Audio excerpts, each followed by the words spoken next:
I'm the better fighter. He's a good fighter. So I know he's training hard, but in kickboxing quality, I'm much better than him. And if we don't force, if we wait with patience, we do what we need to do, I will get him. I will catch him, 100%. Can the Rebel return to past glory? We'll find out in his return at Glory Collision. So before Rico and Jamal take the ring again in their bitter rivalry, we'll look back one more time at the King and the Goliath at Glory Redemption when we return.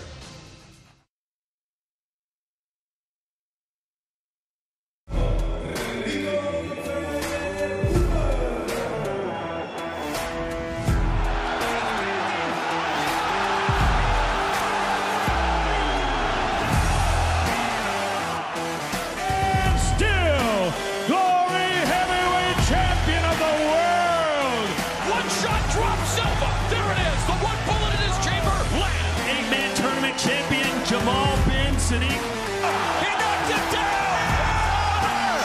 Jamal bin Sadiq!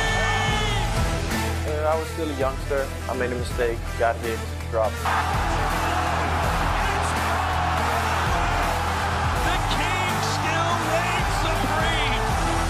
It's 1-1. I want to fight Rico again. The boss right now. You know, I'm the king of the jungle, and if he wants it, try and come and get it, baby. I'm the Goliath, man. I know I can do this.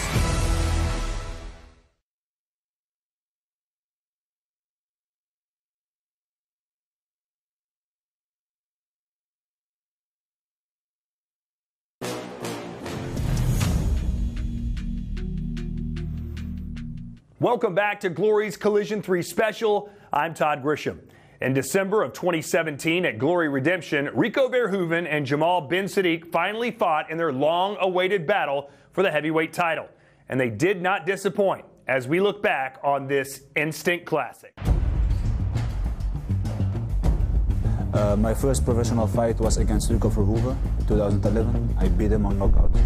It's a long time ago, man. I was an upcoming talent. You gotta take a loss to become a boss. And I'm the boss right now. You know, I'm the king of the jungle. And if he wants it, try and come and get it, baby. He's a strong, good athlete, but I'm a fighter, and I come to fight, and I come to knock people out.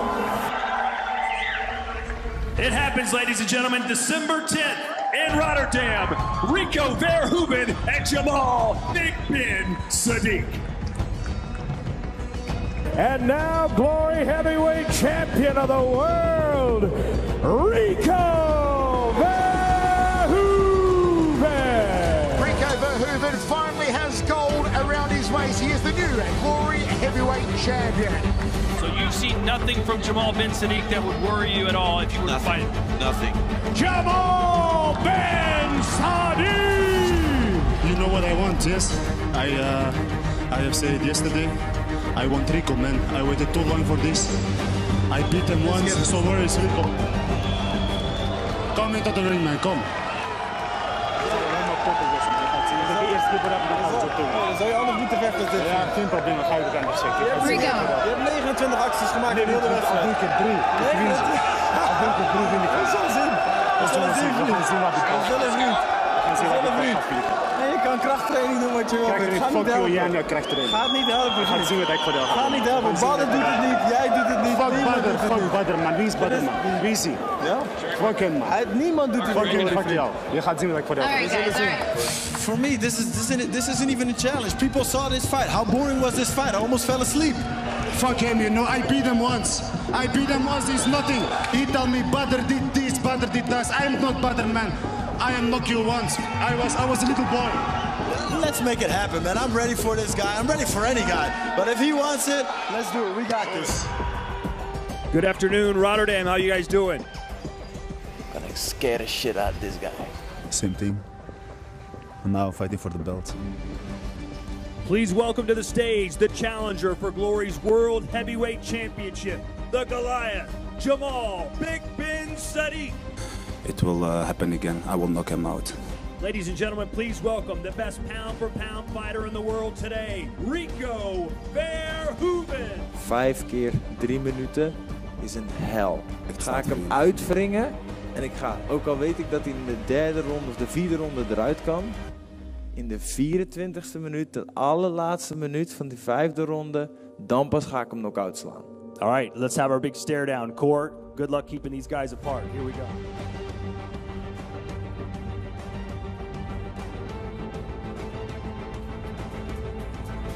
If you feel the pressure and you knows that I'm not a fighter that he had the last couple of fights, and you know it, and you have pressure, and I can see it in his eyes.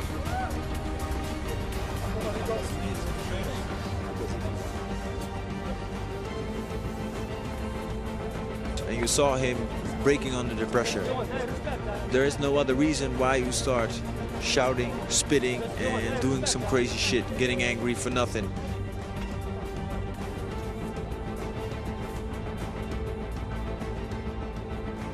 One thing is for sure, that 9 December is going to be 2-0. Definitely I'm gonna enjoy more the suffering I'm gonna give him between the 4th and the 5th round, because it's gonna be tough. But it don't gonna last for 5 rounds. So let him think about 5 rounds. It happens December 9th, ladies and gentlemen. Jamal bin Sadiq versus Rico Verhoeven for the Glory World Heavyweight Championship. We'll see you in Rotterdam. I expect a rematch like we saw last time. Those two fighters made for each other. As for our main event, there is the king of kickboxing, Rico Verhoeven. He looks for his 15th straight Glory win tonight. As for his opponent, it's the challenger, the Goliath, Jamal bin Sadiq. Yeah, and he's gonna really look on landing that big power shot he did 6 years ago. He's confident, his team's confident. Let's see what package bin Sadiq brings. A lot of bad blood between these two.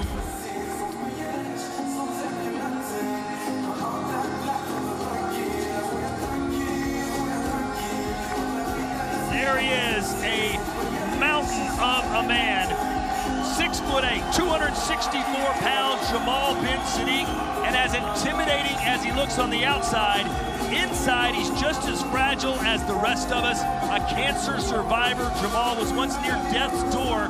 He beat that disease and tonight vows to beat Verhoeven and dedicate his performance to those battling cancer around the world.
A second meeting between these two, as one looks for respect, the other for redemption.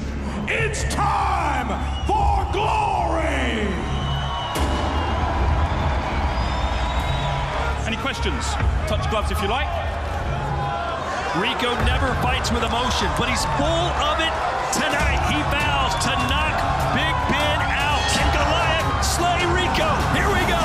5 rounds for the heavyweight championship of the world. That right hand almost found the target by Big Ben. And it was the first fight. It was Rico throwing a low kick. Ben Sadiq caught him. Whoa, a couple of headbutts.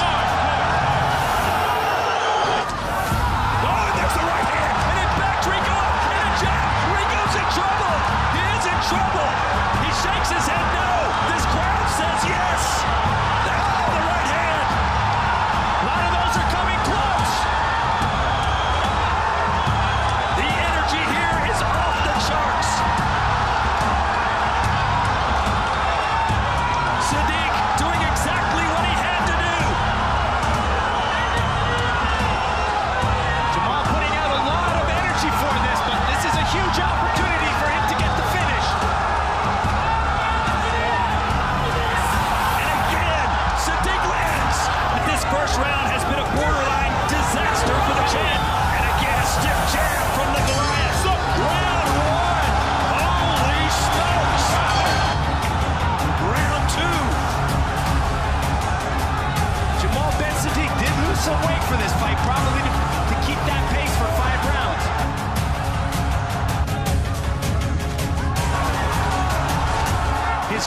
approach the canvas, and there's a nice jab from Rico, which gets an ooh and an ah from this crowd. Yeah, he found that in that second round, because Rico goes southpaw, attack with the hands.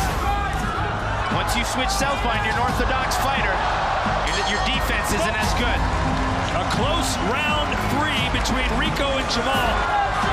In round 1, it was Sadiq who was marching down Rico, but now Sadiq fighting backwards. And he's trying to draw him in, pull him into that right hand. Sadiq's corner should know that Verhoeven is up 2 rounds to 1. Perhaps Sadiq needs to be a bit more aggressive. Yeah, if he has it in the tank, he's got to find it. Sadiq basically needs at least a knockdown, if not a knockout here in the 5th round. Yeah, he's going to need more than a knockdown. If it's a draw, it goes to the champion. Oh, and a left hook connects for Sadiq.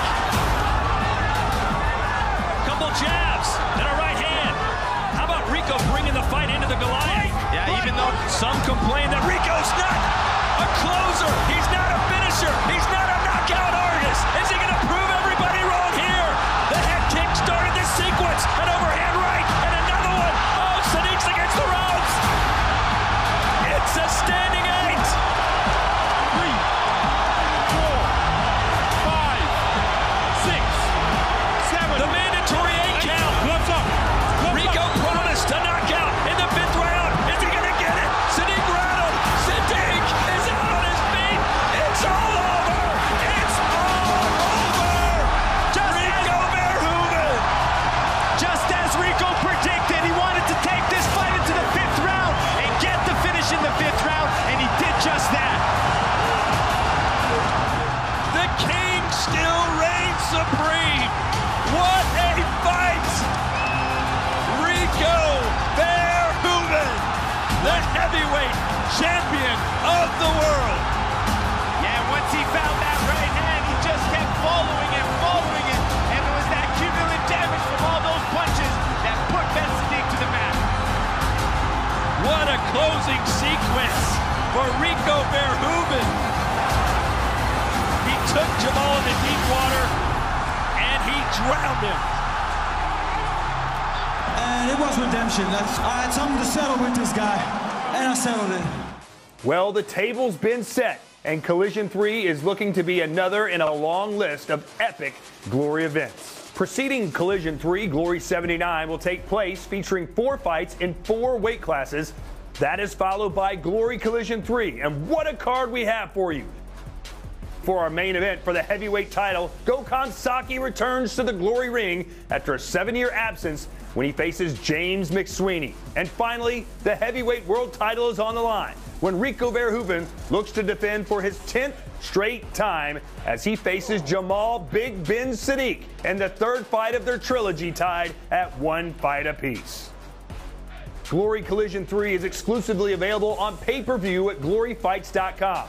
You can purchase and stream the pay-per-view live from anywhere in the world. Glory 79, which precedes Glory Collision 3, will be available for free at gloryfights.com, as well as Glory's Facebook and YouTube channels. Well, that'll do it for the Glory Collision special. My name is Todd Grisham. Don't forget, we're just a few hours away from Glory Collision 3. Order it now, live and exclusively on pay-per-view at gloryfights.com. But first things first, it's Glory 79, and that starts right now.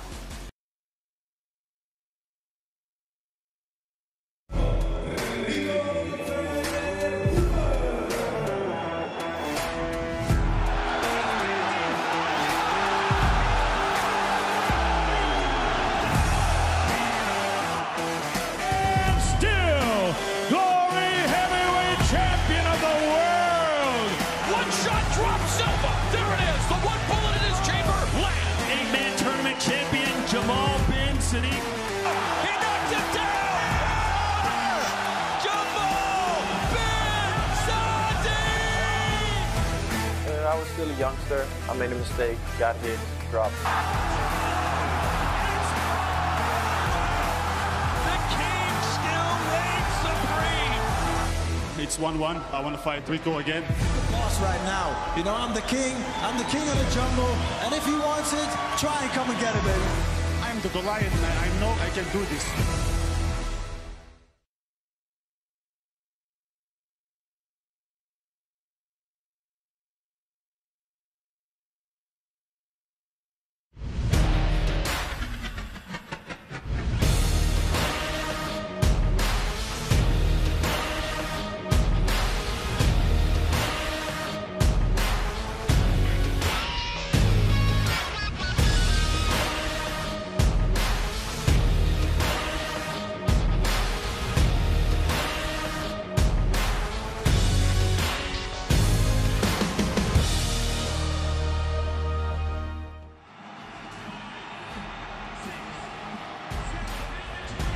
We are live about an hour east of Amsterdam, the birthplace, the home, the mecca of kickboxing. We're in Arnhem at the Heldra Dome, and what a night it is going to be, ladies and gentlemen. My name is Todd Grisham, alongside the former Glory welterweight champion of the world, Joseph Valtellini.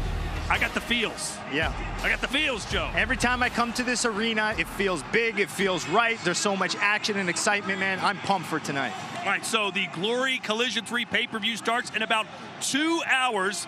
But before that, we'll have Glory 79. But first things first, let's talk about Collision 3, which you can see exclusively on gloryfights.com, and, of course, the heavyweight title. Yeah, that's the trilogy fight we're all excited for. I mean, the first fight, Jamal Ben Sadiq ended up knocking out Rico. Rico comes back, finished him in the second fight. So this trilogy has a lot on the line. And also, it's the return of Gokhan Saki, the Rebel. More on Collision 3 throughout this broadcast, but you're going to get 4 fights absolutely for free at Glory 79. Which one are you most excited about? Well, it's got to be seeing Hamisha right away, because I think Hamisha's got that finishing ability that we're all excited for, but nothing really excites me more than Ertugrul and Plazibat. 2 big boys wanting to knock each other out. So you'll see those 4 fights, and we'll roll it right into the pay-per-view, which starts at 2 p.m. Eastern Time. You can purchase the stream for $19.99, $17.99, or $24.99, but depending on where you are in the world. So here is that fight card: Alim Nabijev and Troy Jones, Alexei Ulanov, Sergey Adamchuk, Baker versus Serkan, Koprivlenski versus Bruno Gazani. Yeah, the fight I think I'm most intrigued for in this one has to be Nabiyev and Troy Jones, both coming off, you know, a loss in their career, so they're motivated to get back, and either of these guys are definitely in line for title contention.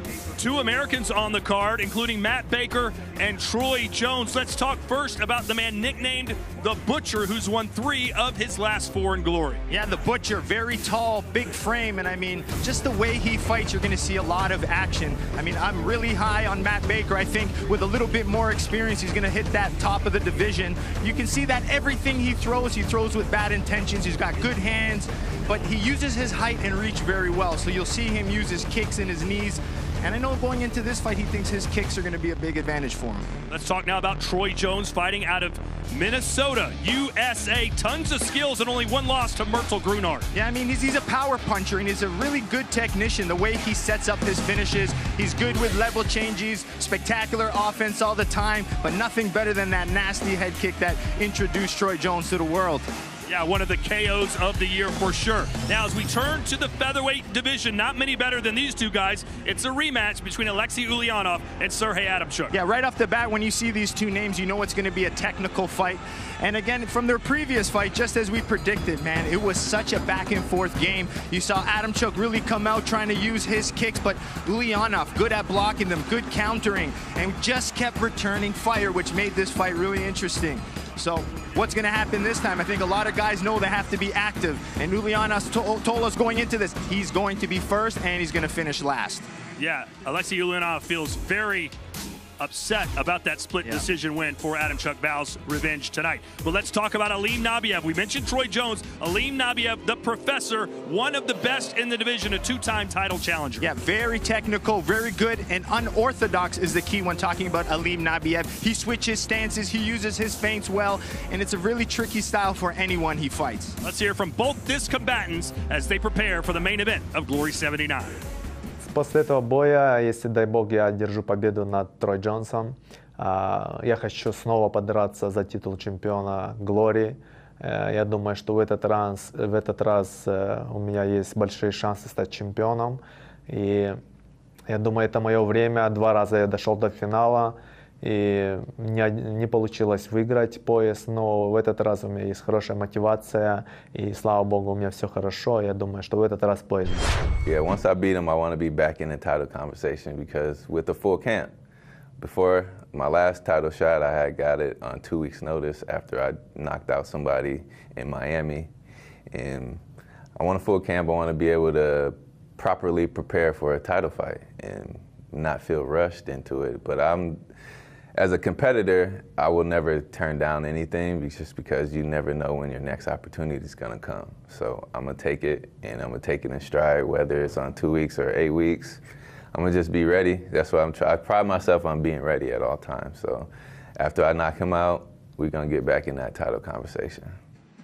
Cannot wait for that fight. And on such a special evening, we've got the who's who of the kickboxing world in attendance, including our very own Remy Bonjasky, who's standing by with Mark Schaap.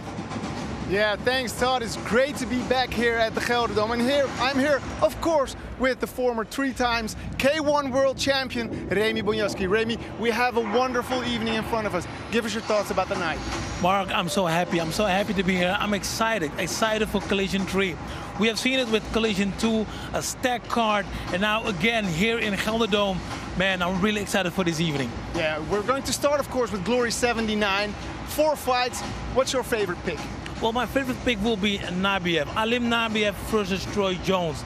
These guys are, you know, they have different styles of fighting. Nabijev, very accurate, moving a lot, playing with his opponent. And Troy Jones, he has a fantastic high kick. I'm looking forward to that. Awesome. I can see you're excited. That makes 2 of us. Todd, back to you. It's time to get things started. Yeah, I'm excited too. We're all excited. How about we all shut up and we start watching some fights? Glory 79 starts right now.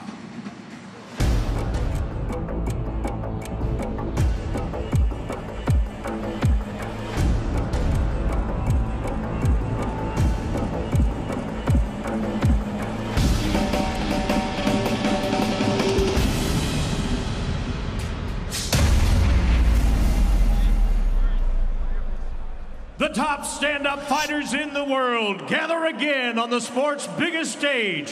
From Brazil to Bulgaria, from the U.S. to the Ukraine. Here for Glory 79 Arnhem, featuring East versus West battles in the featherweight and welterweight divisions.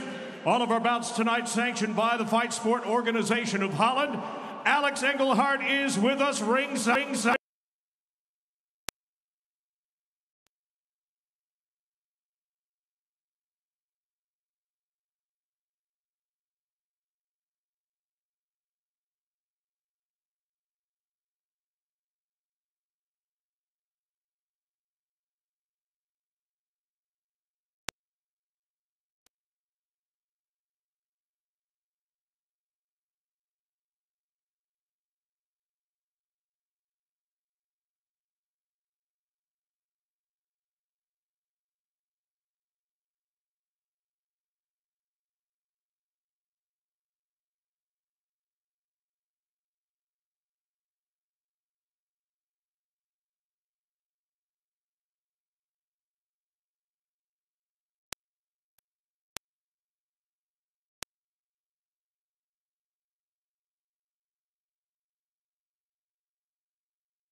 You got Stoyan here with Big Mike giving him the sponge splash to wake him up.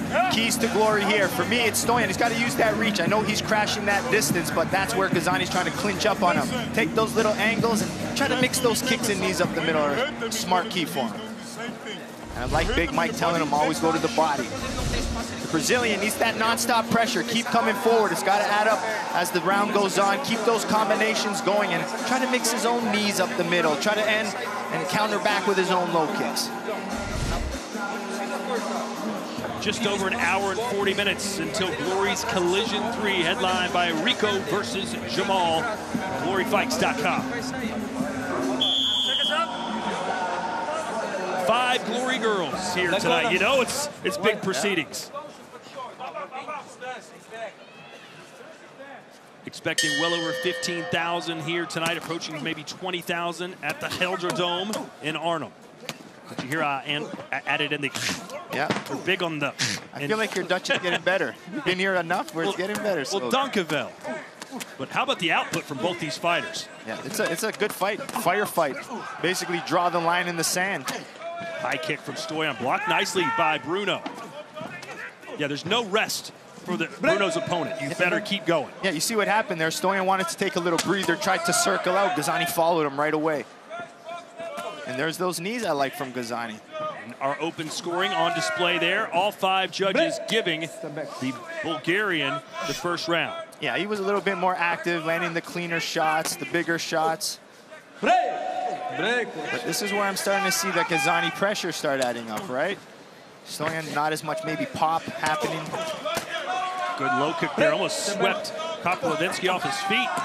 And again, Gazani does not let him rest. Yeah, I like that Gazani low kick. And it looks like he goes to the calf too.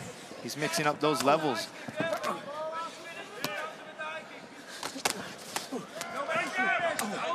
It's a shame. It's like 2 girls in high school wearing the same dress to the prom. The exact same trunks. Well, what would they do? Maybe fight each other and see who can wear it or not. So that's what they're doing now. Minute and a half to go here in round 2. Gazani, 67 professional wins, unbeaten here in Glory. Much less experience for the sniper. He only has 12 pro wins. Yeah, 9 of those, 9 of his fights in his career have been in Glory. So experienced here, fought big names, Josh Johnsey, Jiraiya. He's fought Beztadi. Push kick there from Stoyan. Break.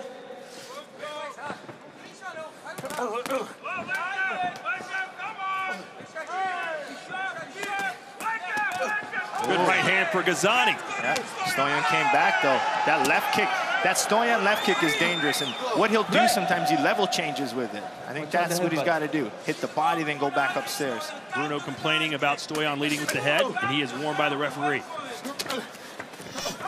Break. Heads up.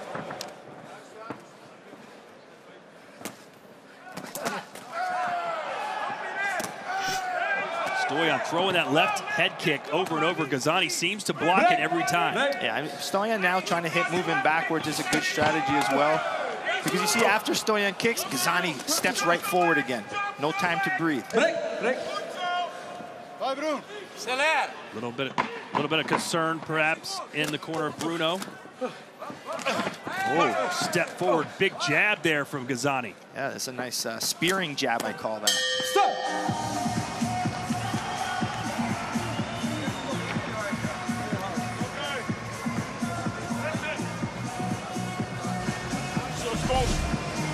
Let's take a look at the #5 ranked lightweight in the world. A face full of water for him as he prepares for round 3. His biggest moment by far when he won the lightweight contender tournament at Glory 49 in Rotterdam. He also holds a Marine Navigator's license. He can drive those big old boats. Step back here, but you need to step back here because that's where you get hit. Yes? His opponent, Bruno Gazani, looking a little fatigued here in between rounds. Former Road to Glory champion, knees, that was his best strike tonight, using that low kick really well. But one of his more impressive wins would have had to have been his last fight against Mohamed Hendouf. That was a non-stop back and forth action fight, so he's used to these style of fights. So this 3rd round's gonna need to be a big one for him.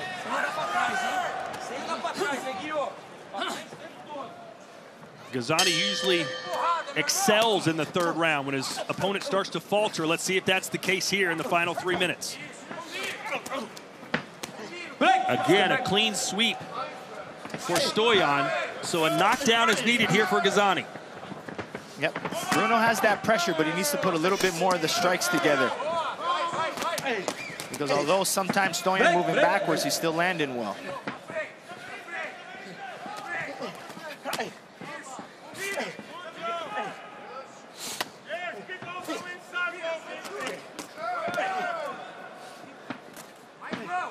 I like that left hand work of Stoyan. Good jab, digs to the body. Downstairs again for Stoyan. He's mixing that left uppercut as well. That's what I call the intelligent lead hand.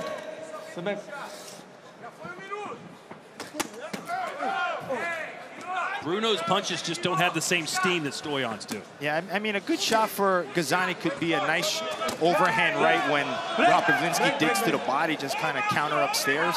Just as you said that, it was Stoyan that landed an overhand right. Stoyan still got some good pop in his strikes. Stoyan in superb condition. Yeah, oh yeah. You can probably tell from his 12-pack.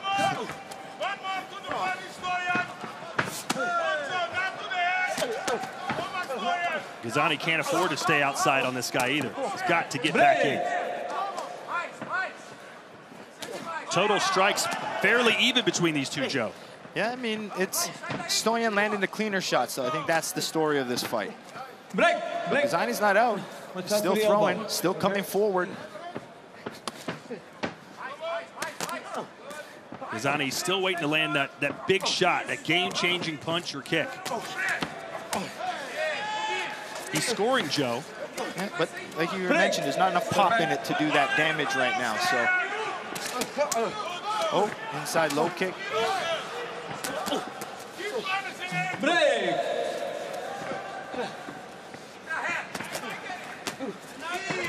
Jabbing right hand from Bruno. Almost ate that spinning back kick. Yeah, Bruno looks a little more tired than I've seen him in past fights. Yeah, I agree. But it could also be the way Stoyan kind of going in.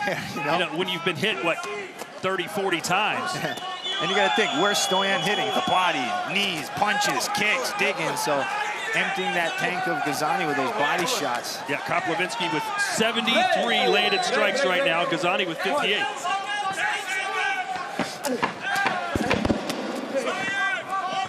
It just was not Gazani's night. Stoyan Koprivlenski's game plan worked to perfection. Good effort for both these fighters. Yeah, and I like that. You know, Stoyan we thought was going to stay long, but what do you see? Him pressuring, staying in the fight to make it an exciting fight. Good game plan. Yep, sorry, Joe. I was just saying, good game plan. I was impressed. The decision from our opener is up next.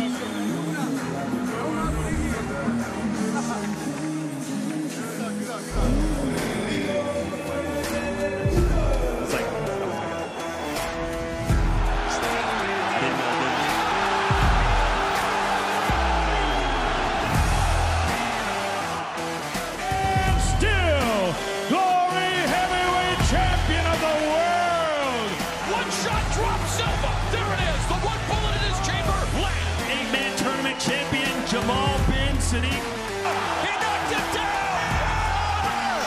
Jamal bin Sadiq! I was still a youngster. I made a mistake, got hit, dropped. The king still reigns supreme. It's 1-1. I want to fight Rico again. Boss right now. You know, I'm the king of the jungle, and if he wants it, try and come and get it, baby. I'm the Goliath, man. I know I can do this.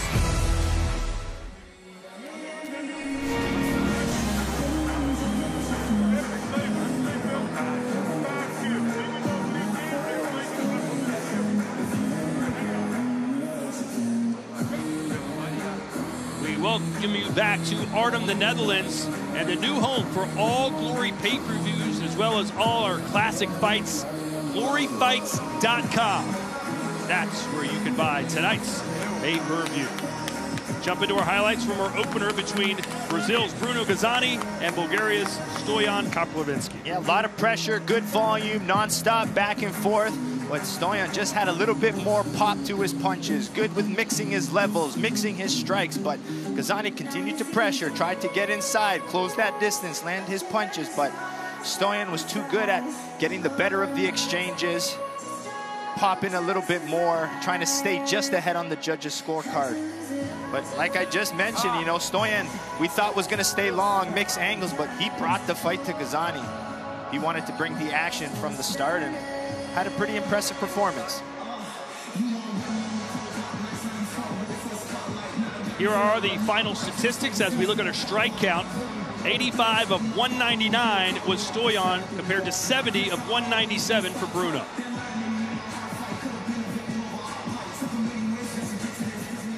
Ladies and gentlemen, this bout goes the distance, so we go to the judges' scorecard.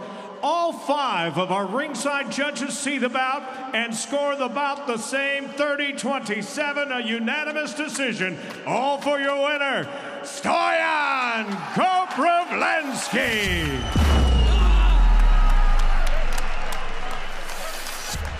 Well, Joe, about what we thought it would be. Yeah, 30-27, good fight. Let's go into the ring now and Mark Schaff. Yes, guys, I'm here with your winner, Stoyan Koprivlenski. Stoyan, that was a wonderful performance, a lot of output. What do you think of your performance? I was prepared very hard, you know, same like always. So I think it was a good fight. Bruno is a strong opponent. I think I can show much more to Glory friends. So keep supporting me, and you'll see much more better performance. Yeah, your coach, Mike, he was very certain that you won. Were you as certain as he? I was thinking maybe the second round was like 50-50. But when he told me it's all for me, I was like a little bit more, you know, good for me. There were a lot of cheers out of the audience for you. What do you want to say to your fans? Благодаря на всички българи в залата. Да живее България! I think all the Bulgarians in the hall. Thank you. Congratulations. This is your winner, Stoyan Koprivlenski. Back to you, Todd. So a much-needed win for Stoyan, who gets back to 500 in Glory, improves to 13-5 overall. Coming up later, it is the rematch. Russia's Alexei Ulyanov, who lost a split decision in their first fight, vows revenge against Ukraine's Sergey Adamchuk, one of the most fit and determined fighters on the Glory roster. But up next, it's the debut of Serkan Özçağlayan, the cousin of a man named Gökhan Saki, who we'll see on our pay-per-view tonight. He'll be facing Matt Baker, who hopes with a win tonight, he'll crack the top 5 in the rankings.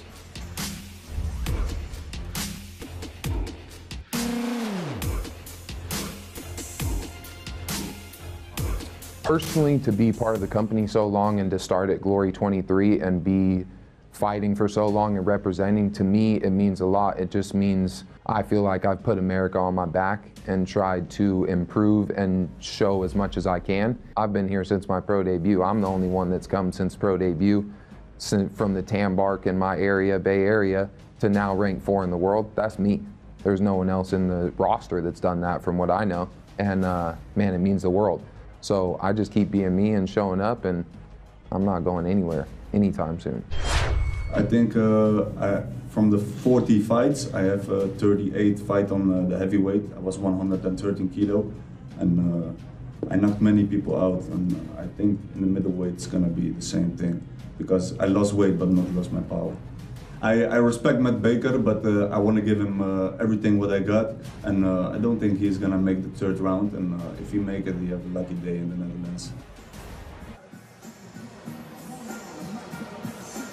Also coming up later tonight on our Collision 3 pay-per-view, it's the return of Gökhan Saki, who's back in a Glory ring for the first time in 7 years. Here is Gökhan Saki. My name is Gökhan Saki. I'm fighting for Mike's Gym, Amsterdam, and I'm from Turkey.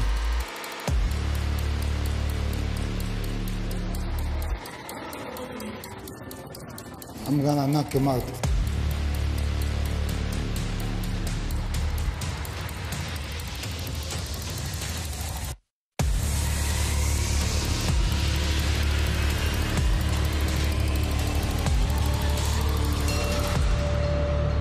If I don't feel the pressure, it doesn't feel special.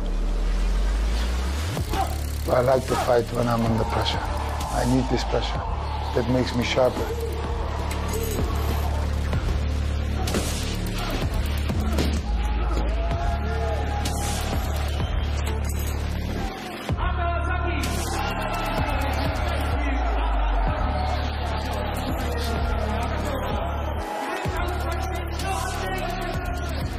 I will get him.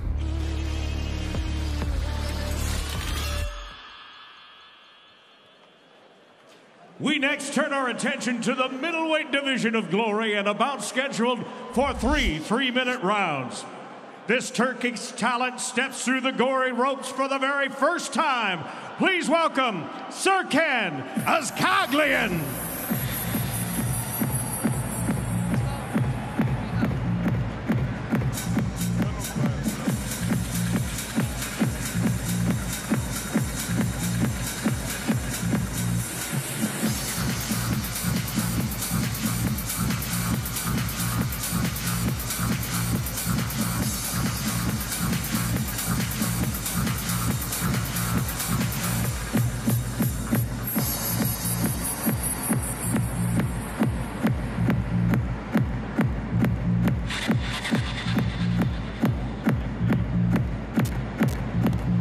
Serkan Özçağlayan, 40-6, Joe, with 32 knockouts. It may be his Glory debut, but plenty of experience. Yeah, and this is actually first time here at middleweight. He was used to fighting at heavyweight. I mean, coming down 2 divisions here to fight. I mean, he says, I lost the weight, but I didn't lose the power. So he feels his power is going to be the advantage in this fight. Said, if I land clean, you're going to sleep. Put Matt Baker on notice here tonight. Serkan's also a southpaw, good puncher, doesn't take a step back, so these are going to be a very tough fight here for Matt Baker.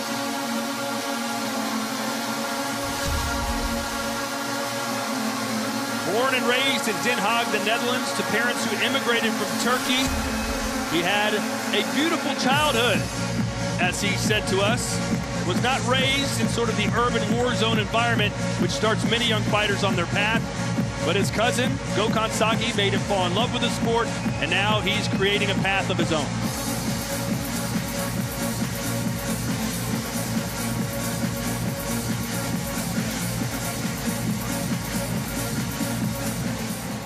After a successful debut in Las Vegas, this California native went on to win 3 of his first 4 Glory appearances. Here comes Matt Baker.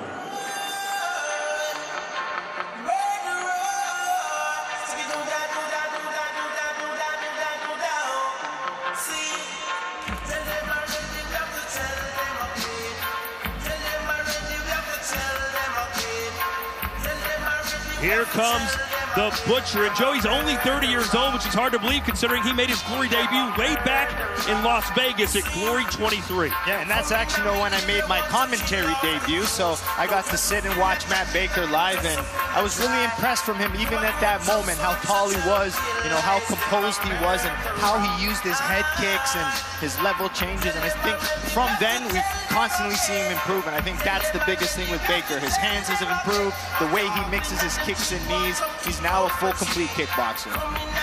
Said he was a great baseball player growing up, but then happened to see a Peter Ertz highlight and was just blown away. Said from that moment on, I put the bat down and picked the gloves up.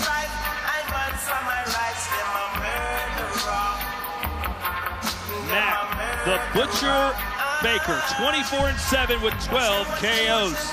30 years old, as I mentioned, 6'6". He's got a 4-inch height advantage and a 5-inch reach advantage over Turkey's Serkan Özçağlayan. With the professional experience, the big edge going to the Turkish Özçağlayan. You know, Matt Baker, 31 fights on it, but a lot of those were amateurs. He really doesn't have as many pro fights as many people know. So let me tell you, he's may not have the experience, but his mindset is really strong, and I think that's going to be a big advantage for him coming in. Once again, ladies and gentlemen, we are scheduled for 3 3-minute rounds in Glory's middleweight division. Introducing first, fighting out of the black corner, this former Dutch heavyweight champion drops to middleweight for his Glory debut. As a professional, 40 wins with just 6 losses, 32 of those wins coming by way of knockout. At 6 feet 2 inches tall, 1.91 meters, he weighed in at 184 pounds, 83.5 kilograms. Fighting tonight out of Turkey, by way of the Netherlands, please welcome Serkan Özçağlayan. His opponent fights out of the white corner, a mixed martial artist, WKA World Kickboxing Champion, taking gold in the 2013 World Championships. As a professional, 24 wins with 7 losses, 12 of those wins coming by way of knockout. He stands 6 feet 6 inches tall, 1.98 meters, and he weighed in at 185 pounds, 83.7 kilos. Fighting tonight out of the Bay Area of California, USA, please welcome Matt the Butcher Baker. And the referee in charge of this bout, Yusuf Aknik.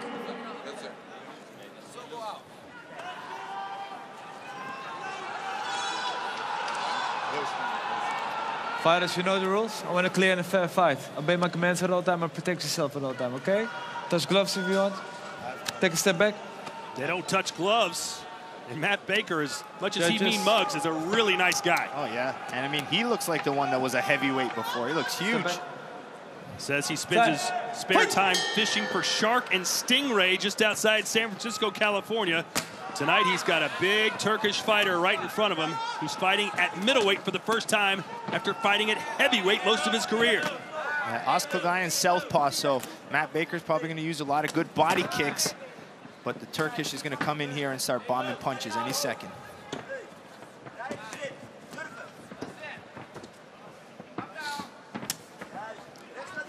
Baker likes to use his rhythm and range, make them pay if they try to get inside, but Baker he's rocked. He got clipped big time. He's staring down at the canvas. He might be ready to go. He might be out on his feet. He's still standing. How on earth has he got down? He is down. Matt Baker, the Butcher, on his back, but he's getting up. 4, 5, 6, 7, 8, 9. It's over. Matt Baker doesn't know what hit him, but we do. It's a man making his debut. Turkey Serkan Özçağlayan. He was patient. He waited for the moment, and when it was that time to explode, he let those power punches go. It's in the family blood. Coming up later tonight, his cousin Gökhan Saki hits the Glory ring, but Matt Baker's walking around asking everybody what happened. Yeah, that one shot kind of put him out on his feet. You could tell he wasn't there, and at that point, Özçağlayan just came in and started putting, you know, many combinations together, and the way he mixed it up was nasty. We will have to see that again. Özçağlayan told us he has game-changing power. Just watch what I do Saturday night, and we saw it. Yeah, and he says, I'm not taking a step backwards, I come forward. He feels he's going to be one of the more exciting fighters, but it was that counter overhand there from the left side, and then came in here in the way he's trying to mix the punches. Overhand left. Yeah, and he said that was his favorite punch and his big knockout punch, but what was more impressive, the way he came in, continued to finish, put his punches in combination, changing levels and angles. But at this point, you could already see Baker out on his feet. The fact that Matt Baker was literally knocked out right here, but still managed, or before that when the punch grazed him, the fact that he still stood up for 10 minutes and knowing nothing speaks to his toughness. Yeah, I mean, Turkish fighter is really good with his hands, powerful. I think Baker expected that, but I mean, it ended up coming to that power and landing really early. Just like you said, Joe, I may be down at middleweight, but I'm bringing the heavyweight power. Yeah, it looks like it, and I mean, he's really honest with it too. He goes, yeah, I hit hard once, but he goes, what makes me really special is I put 3, 4 of those together, and then that's when you really go out. So that's kind of the example he shows. Cracks you once he has you hurt, he follows it up. And what an addition to the middleweight division Serkan's going to be. Let's watch this fight back in its entirety. Again, this was Serkan Özçağlayan's Glory debut. Time. Fight!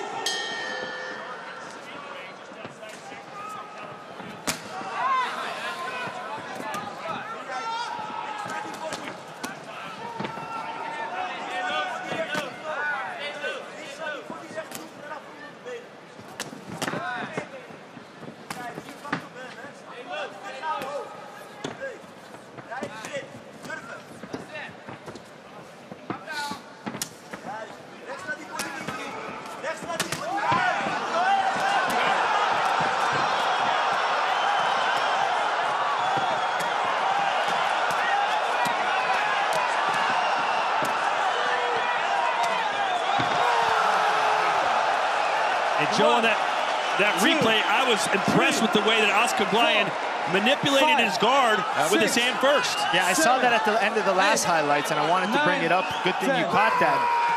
Just moved the guard and smack, got that big finish. Incredible debut, one of the best, perhaps, Glory has seen in quite some time. We will make it official. You're watching Glory 79.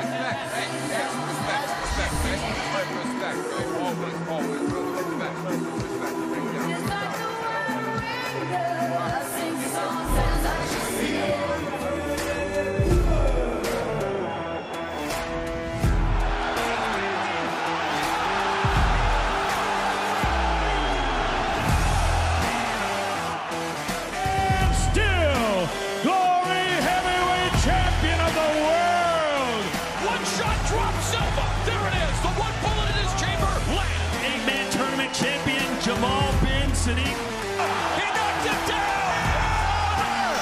Jamal bin Sadiq! I was still a youngster. I made a mistake, got hit, dropped. The king still reigns supreme.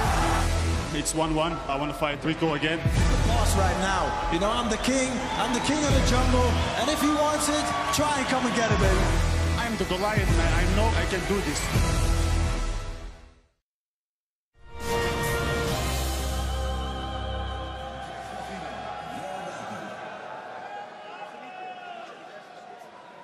And we are back inside the Helder Dome as we go inside the ring and Tim Hughes. Ladies and gentlemen, we have an official time of 58 seconds of that very first round. This one ends by knockout. For your winner, Serkan Özçağlayan. Mark Schaff inside the ring with a man who just made a glorious Glory debut. I'm here with the winner. What a fantastic debut, Serkan. How did it feel to step into the Glory ring for the first time? Wow, it's an honor to be here, and it feels great, man. But it feels greater to win by a knockout in my Glory debut. And this is just the first match, man. Then, hooligan. I want to thank everybody who support me.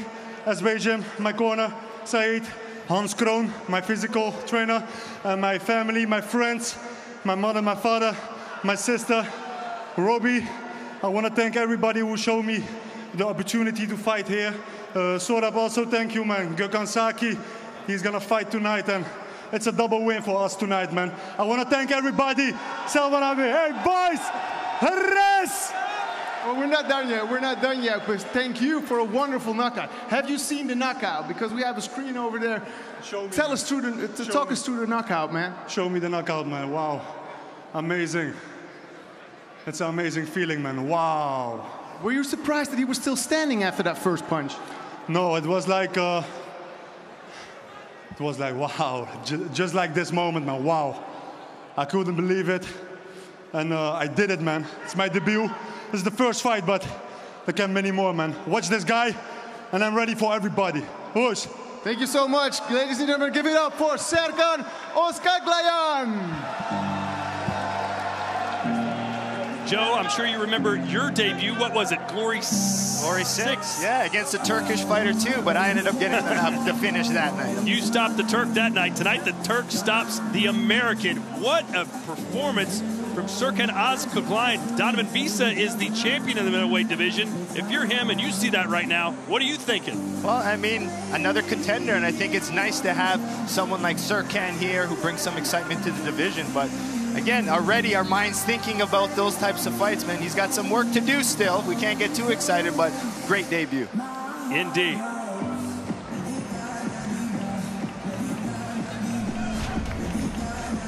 Well, still to come later tonight in our featured attraction here on Glory 79 is the return of the Professor, Alim Nabijev, fighting out of Azerbaijan. He'll square off against Troy Trouble Jones, who hopes a win tonight will propel him towards the top of the welterweight division. But coming up next, it's the rematch. Russia's Alexei Ulyanov, who was on the wrong side of a tough split decision to Sergey Adamchuk, vows revenge, but can he beat the man who always brings rolling thunder?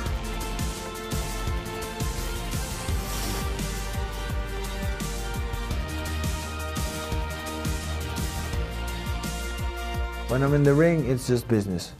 It's just business. It's not, that had nothing to do with punishment or things that happened in the past. I'm just there and I just do what I do best. And it's kick ass. When the moment is there that I can finish the fight in the first round, I will be there. Or when I see an opening in the first round, I will be there also. But I will take my time. I will take my time. I'm very, very confident about myself that I can fight a full fight with him this time. And I will take my time and I will enjoy this moment. Also inside the ring. For me, he's already a winner. That he's still here, still fighting and still beating that disease. Maybe it will be my last fight. So that's why I enjoy every moment that I am here now with you guys talking about kickboxing, because maybe this is the last time. This is how life goes. And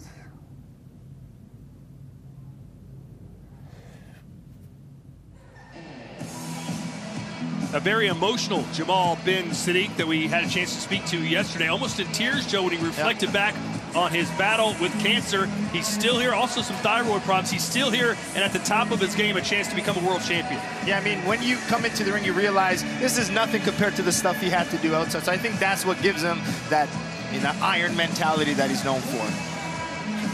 All right, so the fighters for Collision 3 are arriving as I adjust myself. I'm all over. Get this thing out of there. There is the Mr. Gentleman, the number 2 ranked Benjamin Adegbuyi, Joe. He's just been hovering around the top of the division for so long. This guy wants his spot. Yeah, Plazabad's just been on a tear. His last fight with Kababas was scary, so he's excited. He wants to get to where the Rebel is, known for his knockout power and his combinations. And there is the Goliath, Jamal bin Sadiq. I've never seen him this relaxed before, ever.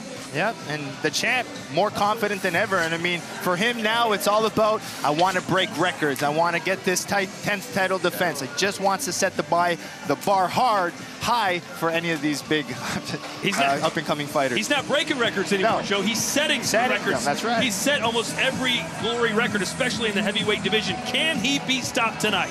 Well, he can be stopped. It's going to be very difficult. From the first fight, we saw that he's susceptible. He got caught a few times in the Badr fight, but what Rico does, he gets up again. He continues to pressure you, battle you down. So I think the key for Rico is going to be like the last one. Put Jamal in the deep waters and then get the finish there, but in those first few rounds, it can go any way. Yeah, that is our main event for Glory's Collision 3. We're about an hour and 9 minutes away. You can purchase it now on gloryfights.com, a very reasonable price no matter where you are located around the world. Not only do we have the heavyweight championship, but Gokhan Saki is back, Joe. He's been gone for nearly a decade, and he's fighting James McSweeney, who we thought, he's talented enough. But the way he's talking, the training he's done, he thinks he should be the favorite. Yeah, he's so confident. He's coming in here saying Saki's insecure. He's not putting big performances, man. But I'm like, the Saki I know is forever dangerous, the way he comes in, but that's the battle game. But after that press conference from yesterday, I'm extra excited for this fight. As for the rest of the card, again, that starts at 2 p.m. Eastern time. It's the return of the one-named wonder, Hamicha, who's #1 ranked in the welterweight division. Joe, no one's lasted more than a round with this guy. Yeah, he's just vicious. I mean, he's from SP Gym with Badr and all the big boys here. And so for him, I think he just has to go in there and keep doing his thing. I mean, we're talking about him as the next big thing, so he needs to stay focused and keep getting those finishes. And of course, right out of the gate, Michael Duke, a man who doesn't know what a boring fight is, will square off against John King, who promised to be there punch for punch. But let's hone back in now on that main event. Let's hear now from Rico, who will try and defend his title for a record 10th time tonight. Talking with Glory, getting different offers from MMA, from Glory, and that's just the question for me that really rose up was like, do I want to be the best MMA fighter? No, not really. So why bother changing? Doesn't make any sense. If you do not feel from your core, from your passion, from your ambition to be the very best at something, you never will. And the only reason why I would jump over is to get some bigger name in a different country. So I get bigger in the US for whatever reason, to get into movies or whatever. Let's just stick what I'm doing now and just be the very best and put out a record that hasn't been done before, being champion for 10 years. Nobody's did that. Nobody did that like I hopefully will accomplish. And I still keep putting out records. 10th title defense, so many unbeaten Glory fights and this and that. That's just for the next generation. Rico Verhoeven, as always, extremely confident. You can see if indeed he does defend that title for a 10th time. You can purchase and stream Glory Collision 3 live from the Helder in Arnhem, starting at 2 p.m. Eastern, exclusively on gloryfights.com. And to break down tonight's heavyweight title fight, let's send it back now to Remy Bonjasky and Mark. Yeah, Remy, let's talk about the title fight tonight. Rico Verhoeven against Jamal Ben-Saddik. What does Rico have to do to keep his belt tonight? Well, I'm still shaking from Serkan, from the fight that I just saw. But Rico, he's a special talent. He's a special fighter. Been there for so long, winning every fight. But Jamal needs to spread his power. He needs to spread his power. We've seen in the second fight that they had, he was like in the first and second round, he was strong, but he needs to spread his power this time, because we know from Rico that his condition, his stamina is great. He's the best with stamina. But Jamal, on the other hand, he has to spread his power, like I said. Yeah, now I know Mike Passanier wants to let his fighter start slow against Rico. Do you think that's a smart move for Jamal? I think it's a smart move because Jamal has a lot of power. But if he uses his power too fast, too strong, he's going to end up exhausted. So he needs to spread his power, like I said. But the thing is with Mike says, go on, just fight. But now he changed his tactic, spread your power. Please, I hope he does, so we can see a couple of rounds with strong, heavy fights, heavy punches, and good tactic. Awesome. We're looking forward to it. Back to you, Todd. All right, so there you have it, Joe. Quickly for you, your breakdown. What does Jamal Ben-Saddik have to do? What does Rico have to do? Well, I think Jamal needs to be active with straight punches. I mean, the way you see, you know, Rico come in with a nice high guard, keeping him away with the jab, find up and set up the power. Don't just throw big bombing punches. Set it up with a nice jab, where Rico, it's using that high guard, good defense, and slowly chop away the legs, hit the body, and then as the fight goes on, look for that finish upstairs. All right, first things first, we turn our attention now to the featherweight division. Sergey Adamchuk has beaten Alexei Ulyanov once, but the Russian vows that it's not going to happen again. Ladies and gentlemen, we go to the judges' scorecard. They give us back a split decision. Oh, nice spinning heel kick. Oh, there it is, rolling thunder, and it connected. It's very close and technical, like as we predicted. Your winner, Sergey Adamchuk. Ulyanov does look upset, and every right to be. Nice shot there for Ulyanov. You can see just how technical Ulyanov is. Oh, spinning back fist from Adamchuk. He's got good movement, good angles, but he can also sit in the pocket and exchange power combination.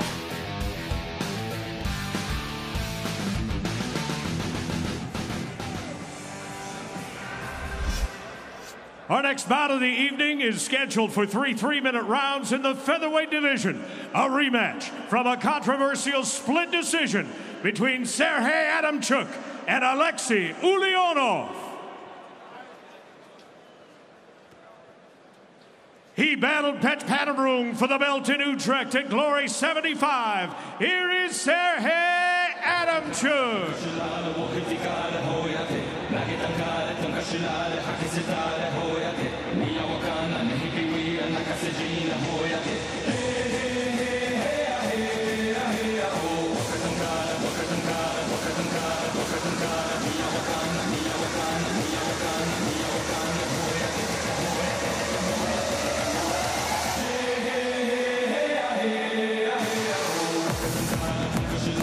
Sergey Adamchuk, 19 Glory fights. He's the former featherweight champion of the world, won that title way back at Glory 25. Yeah, man, I mean, technician, southpaw, very difficult, and he's a fighter that adapts really well. You're gonna see him sometimes pressuring really well, sometimes moving, really good with his angles. And I think for me, what was really impressive was seeing him at weigh-in. He looks bigger, he looks stronger, and he looks like he's packing on a little bit more power in his punches.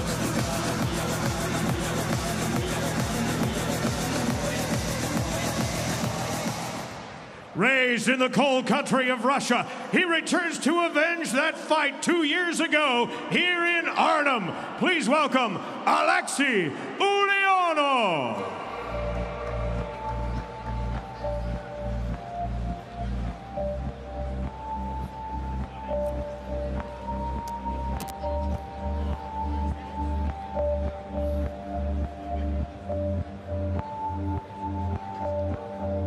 Last time we saw Alexei Ulyanov in Glory, he was riding a 3-fight win streak until that showdown with Adamchuk. He lost on that split decision. But Joe, he thinks he can knock the Ukraine out tonight. Yeah, and I mean, that last fight really pissed him off because the winner of that fight... Whoa. Can you say that word? No. Phil, our producer, can he say that word on the air? Keep going. He got upset because the winner of that fight got Pechpanmarung. So, I mean, he feels like he's the one that really should have Pechpanmarung. So that really got him. But watch for his technical and aspects, but also him being first, he said, is his key. So here's our tail of the tape for this featherweight showdown. It's a rematch. Both men in their early 30s. Similar height, similar reach. Alexei Ulyanov with a 3-inch reach advantage. They both weighed in identically at 143 pounds. Professional experience, the edge going to Sergey Adamchuk with 52 fights. Also knockout power going to Adamchuk, but Ulyanov with over 100 amateur fights, which is really impressive. Once again, ladies and gentlemen, we're scheduled for 3 3-minute rounds in Glory's featherweight division. Introducing first, fighting out of the black corner. He began his Glory career on a 5-game winning streak. As a professional, 40 wins with just 12 losses, 15 of those wins coming by way of knockout. At 5 feet 8 and 1/2 inches, 1.74 meters, he weighed in at fight time at an even 143 pounds, 64.9 kilos. Fighting tonight out of Ukraine by way of the Netherlands. He is the former featherweight champion of the world. He is Sergey Adamchuk. Here now is his opponent, fighting out of the white corner, a Russian national and Tatneft Cup champion. As a professional, 29 wins, 7 losses, 1 draw, and 7 of those wins coming by way of knockout. He stands 5 feet 9 inches tall, 1.76 meters, and he weighed in at fight time at an even 143 pounds, 64.9 kilos. Fighting tonight out of Kuzbass, Russia, here is Alexei Ulyanov. The referee in charge of this bout, Atsushi Onari. Wait up. Okay, this is 3 minutes, 3 rounds, okay? This is Glory, good fight. Joe, who do you give the edge to in this rematch? Well, it's a tough one because the first one was so close. Okay. Both technical, but I'm going slight edge. I have to say Adamchuk, to be honest with you. I mean, the way he moves, the way he pressures, but if Ulyanov can be first, like he said, I think it's going to be another close one here. Okay. Okay. Okay. Atsushi Onari is our referee tonight, scheduled for 3 rounds, featherweight division. Adamchuk in the blue and gold colors of Ukraine. As for Ulyanov, he's in the red trunks with white gloves. Okay. Fight!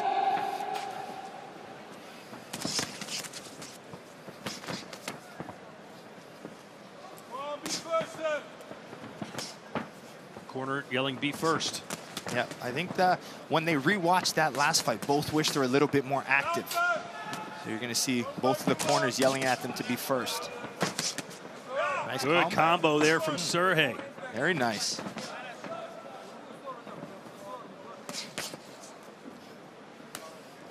Ulyanov, every time he sees Joe Valtellini, he's got some homemade whiskey for you. What's that all about? I don't know. His dad makes it in Kuzbas, so he brings it every show for me, which I appreciate. It's made from cherries, I believe. Yeah, cherries, and they're explaining how it's made. Good stuff. Says save some for me. We'll be drinking it tonight back at the hotel.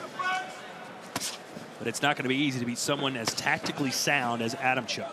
But what I'm liking from Ulyanov is his boxing. I mean, the way he's moving, his angling. I think that's one of the biggest improvements I'm seeing right now from him. Trying to sneak that knee on the inside as well with Ulyanov.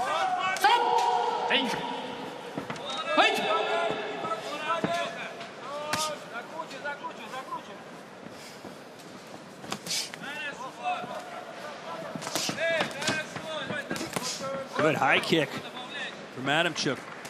Ulyanov, to his credit, did not put his guard down. Now, speaking to Ulyanov and his team, you know, most people hate fighting southpaws. They don't want them, and they usually get 1 or 2 in their career. Ulyanov's last 6 fights were against southpaws, so that's incredible. He's used to it now. He's more comfortable with it, so could be another advantage for coming in. This fight's starting to look a lot like the first one. Extremely close. Strikes landed, strikes thrown. Just as one guy lands a nice combo, the other lands a nice one back.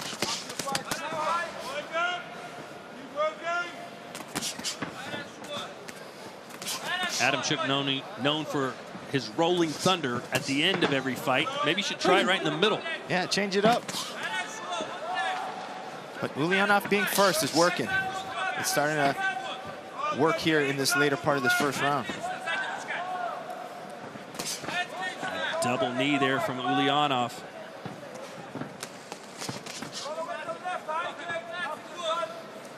"15 seconds to go here in round 1.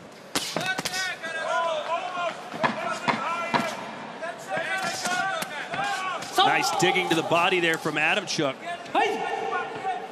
Joe, how do you score that first round? I have no clue. I thought early on in the first round, I thought it was Adamchuk. The second half, I thought Ulyanov. So I'm split. They both took half a round each. Under an hour to go before Glory Collision 3. And for Ulyanov, my keys for him is, like we've been mentioning, be first, manage that distance, be long or be in. Don't just stand there. He's got to control that range and be complete, which means use his punch, kicks, and knees.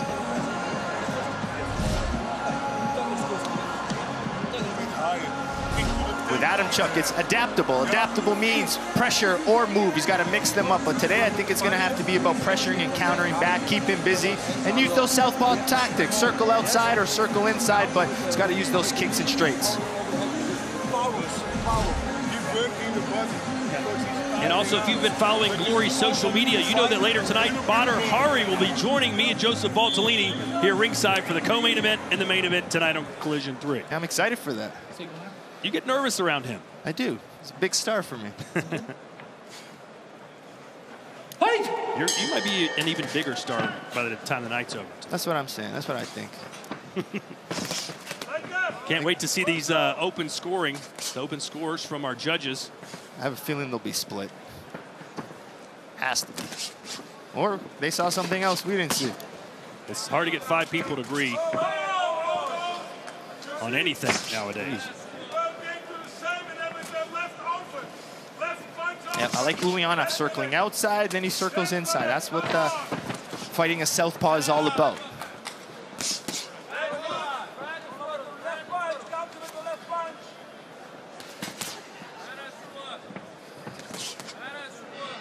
So here we go. The judges' scores, indeed, they were split. 4 giving it to the Russian, 1 to Adamchuk. Yep, and I think this round is finishing off like that first one where Ulyanov's boxing. And boxing activity mixes in the knees. He's not kicking as much, but the hands are working well. The knees are mixing in. When you talk about evenly matched opponents, the picture in the dictionary will show these two guys. Absolutely.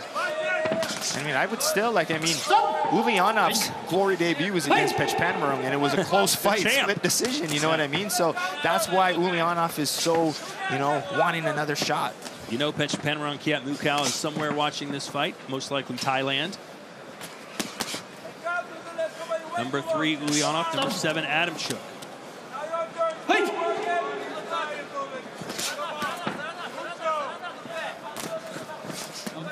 Stop.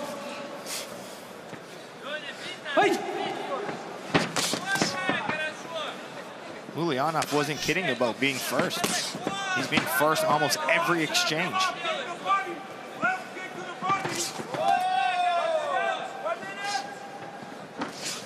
By the way, 90 landed strikes for Ulyanov, 90 landed strikes for Adamchuk right now.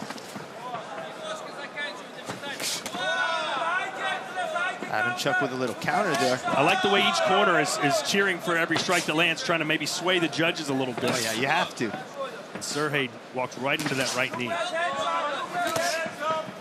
Yeah, Ulyanov, outside, inside. When he circles to the inside, he likes to mix the knee. Yep, see how he steps inside, throws that knee. But what you see, Adamchuk is trying to counter that knee with some big punches. Ulyanov needs to be careful, set them up, use good timing, which he has been doing really well.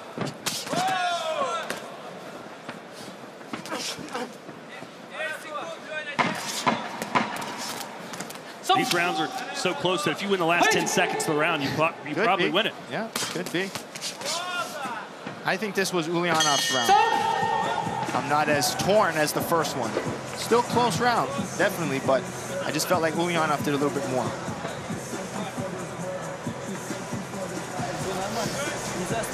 As we jump into our fighting profiles, Alexei Ulyanov fighting out of Kuzbass, Russia, which is also the home of the light heavyweight champion, Artem Vahitov. They train together, they work out together, and it's worked out as Ulyanov has won 4 of his last 5. Sergey Adamchuk with Big Mike in the corner, former Glory featherweight champs, been around, a long time. We've seen him in here many times, and he's one of these guys that he's jumped up to lightweight, featherweight. He's a scrapper, always ready. When he gets the call, he'll take it. And speaking of the light heavyweight champion, there he is, Joe. Artem Vahitov. The spotlight's always on him. And there he is. The hand is healthy. That's the main thing. Of course, he beats Alex Pereira, to win the title. Round 3 as Adamchuk comes out aggressive, lands a left hook. All 5 giving that one to Ulyanov. So Adamchuk needs a knockdown here in round 3. Joe, how does he get it? Good luck answering that one. Yeah, it's been tough, but if it's going to happen, I think it's with a counter to the knee. As Ulyanov throws the knee, he catches him with a punch. Ulyanov looks sharp, man. The way he's moving, his angling, his hands are on fire tonight. And I think that's definitely the biggest improvement. The way he uses his hands, the boxing, the way he's setting up the knees, mixes in the round kick, inside, outside.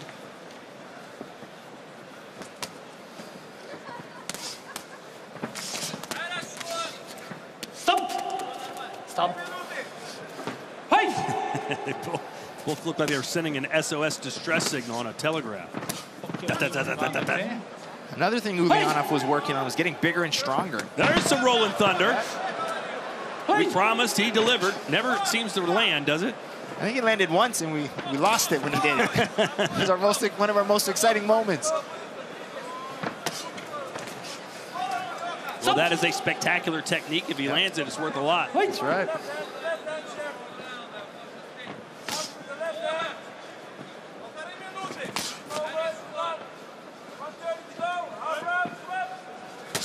Ooh, good left, followed by a straight right from Ulyanov, and then a knee.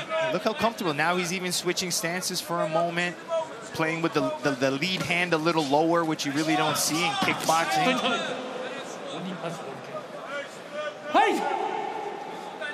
When it comes to knees, all one-way traffic. Ulyanov, 16 landed out of 23. And a good one there. Now he's looking for a guillotine choke. I feel like Ulyanov's trying to bully him a little bit. Maybe it's working.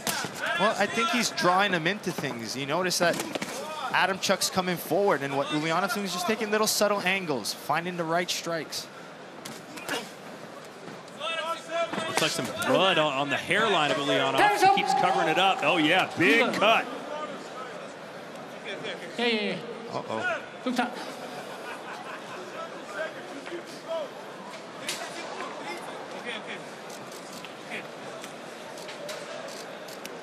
Boy, pretty deep. Deep, but I wouldn't really say bad. Not too bad. Accidental headbutt. Continue. They're going to let him go. Yep, 32 seconds left. So what happens when you taste your own blood, Joe? Do you surrender, or do you get even more angry? Well, it depends how it happened. I think with an accidental headbutt, 30 seconds left, I mean, you play it out. Try not to think about it. Well, you can see Ulyanov continuing to paw at it, and that could spell doom as Adamczuk's coming guns blazing, as he should be.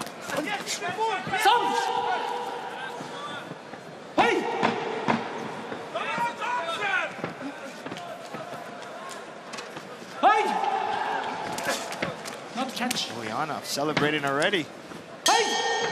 Well, he did what he said he was going to do. Yep. He was first, and he seemingly landed a few more total strikes. But in the end, it's his head that's busted open, and the judges can't help but see that blood. Yeah. But I think Atsushi was kind of showing the judges that it was a headbutt. We'll see here. Yep. Yeah. Better angle here. Oh, just as the switch sides, the head's clipped. Right, good call, good read by Atsushi Onari to recognize that and tell the judges. The official decision when we return. You're watching Glory 79.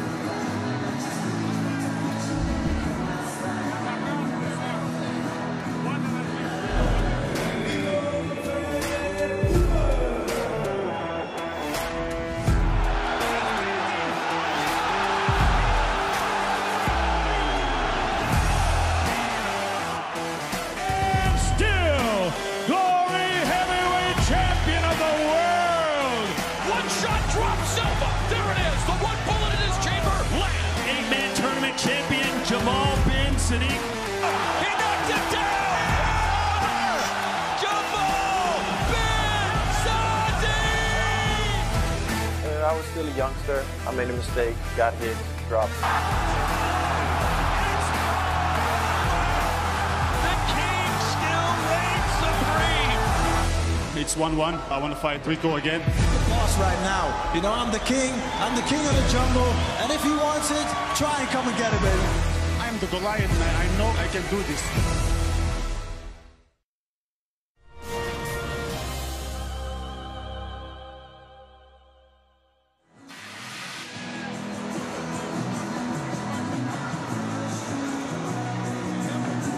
We welcome you back to the Helder in Arnhem, the Netherlands, as we just wrapped up this pretty tight featherweight showdown. And make sure you check out gloryshop.com for all the new Glory clothing and training gear. It is now available. And here are the highlights from Adamczuk versus Ulyanov. Yep, close fight again, but it seemed like Ulyanov being first, more active, mixing in his punches to knees, you know, worked well for him. As he predicted, as he planned, it worked. Adamczuk you know, had his moments, came forward, but he just needed to put a little bit more things together. But as the fight continued, Ulyanov with his hands looked smooth, relaxed. The way he mixed levels in those knees was just really impressive. That in and out movement, drawing them in, mixing levels. The Adamchuk rolling thunder. But we had that cut, 30 seconds left. Just happy that they let this fight go on. It was a nice fight to stop that with 30 seconds left would have been a shame. Here is the strike count. It was Adamchuk who led the way on punches, but look at the knees. 22 of 31 for Alexei Ulyanov, but it was Adamchuk who slightly outlanded in total strikes.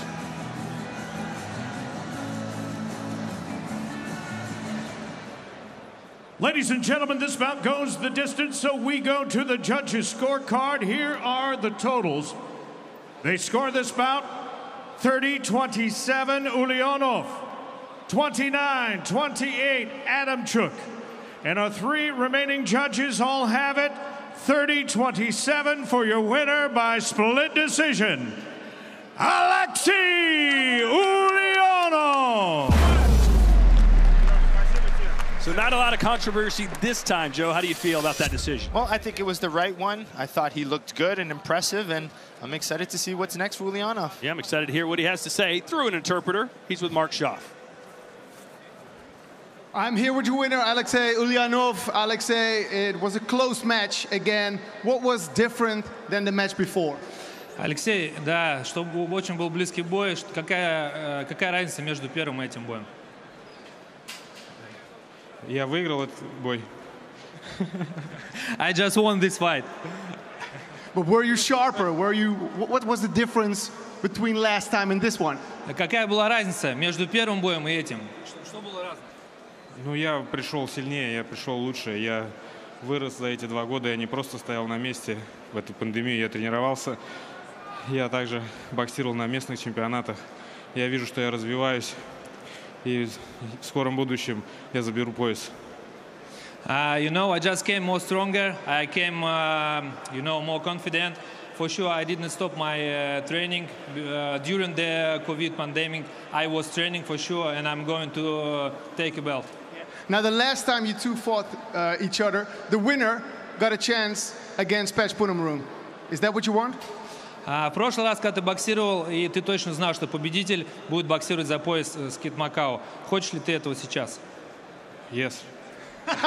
Very short, but very, very convenient. Хочу сказать спасибо Сереге, что за 2 недели он принял вызов. И хочу сказать в отношении голландских спортсменов 65 килограмм, это просто сачки все. Very big respect to Sergey because he took this fight just before 2 weeks before the event, and I want to say all other Dutch fighters, they are just, you know, they just out from my fight. So we just tried to search who want to fight with me.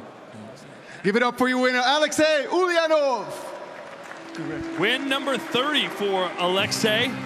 4-3 now in Glory as he seeks a world title opportunity. Coming up next here on Glory 79, the professor is back. Alim Nabijev squaring off against the hard-hitting Minnesotan from the United States. He'll give you trouble. It's Troy Jones.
Just over 30 minutes to go until Glory's Collision 3. You can purchase and stream it for €19.99, €17.99 British pounds, or in the US, $24.99. Again, exclusively on gloryfights.com. The World Heavyweight title, the return of Gokhan Saki, and Badr Hari will be here ringside. And now we get set for our featured attraction here on Glory 79, Alim Nabijev and Troy Trouble Jones. It always means a lot to represent where I'm from, my country, to elevate the level of kickboxing and the recognition that Americans get. It's definitely a big responsibility, at least I see it as a big responsibility to do that. I want knockout, but look, situation. Only concentration, fight 3 rounds, but если будет возможность, я нокаутирую. It's always a drive to have when I have kids. Like, I'm not fighting for myself no more. I'm like fighting for a legacy for my kids to look up and see, like, whether they want to be fighters or doctors or lawyers, they know that the possibility of doing something that's impossible is there because they watched their father do it. So that's what I fight for. Не знаю, как все произойдет, но будем ожидать только победы. Мы настраивались на победу, и мне эта победа нужна очень сильно. И дай бог, победа будет наша. Соперник хороший, не будем недооценивать. Я тоже долго не дрался. И я думаю, что с Божьей помощью победа будет наша.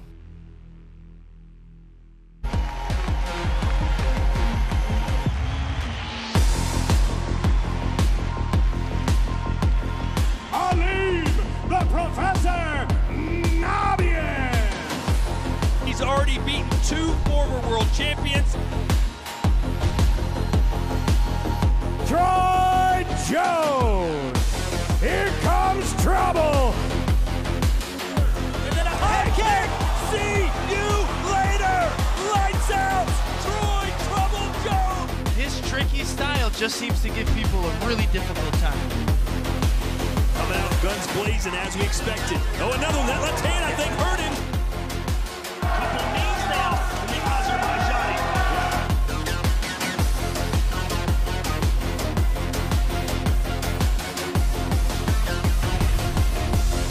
Dangerous, dangerous man.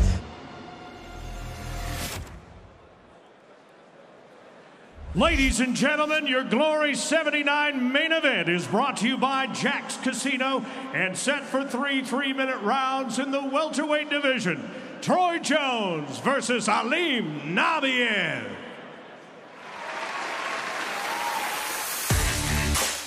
Troy Jones. Here comes trouble. Dangerous, dangerous man. He doesn't go out there and just throw wildly. He sets it up really nicely. He's got good power. Jones coming out guns blazing as we expected. Oh, another one. That left hand, I think, hurt him. And then a high kick. See you later. Lights out. Troy Trouble Jones. A knockout of the year contender from Troy Trouble Jones. He vows to deliver trouble tonight in the Netherlands from America's great Midwest. Please welcome Troy Jones. This is great, man. Oh my God. Oh my God.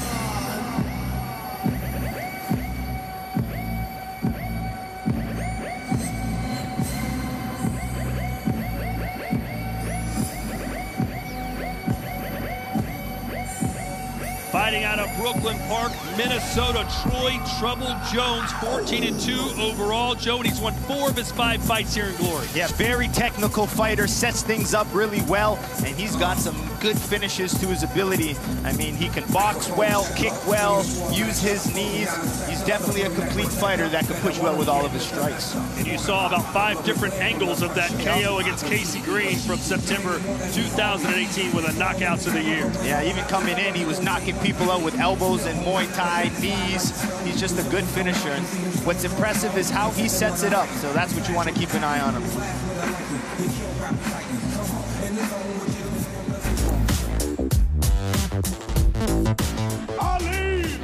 Professor Nabijev.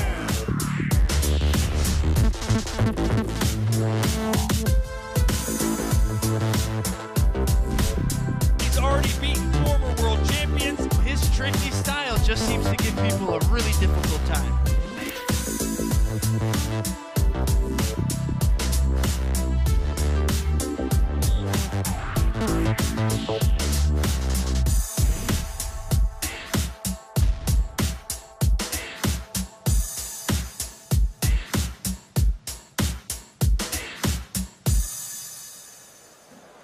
His career resume includes signature wins over Holtzkin, Grunhardt, and Doumbé. Here is Alim Nabijev.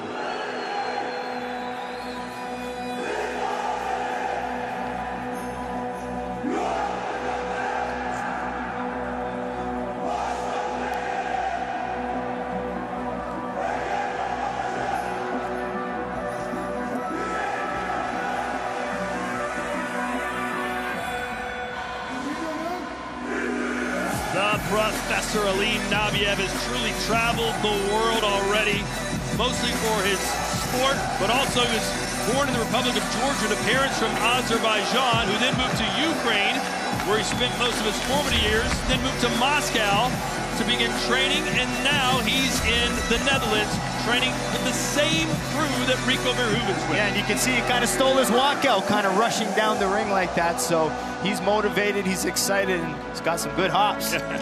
Or ups. Yeah. Here's our tail of the tape for our featured attraction here on Glory 79. Alim Nabijev, 27 years old, 6'2". As for Troy Jones, look at that reach advantage, Joe, for Jones, nearly 6 full inches. With professional experience, big edge going to Nabijev, even who he's fought in glory, the Holtzkins, the Doumbés, the Gregorians, the Grunhardts, so he's got a lot of experience, but Troy Jones has power, and he's got nice calmness to him, so I think he's got a good chance in this fight.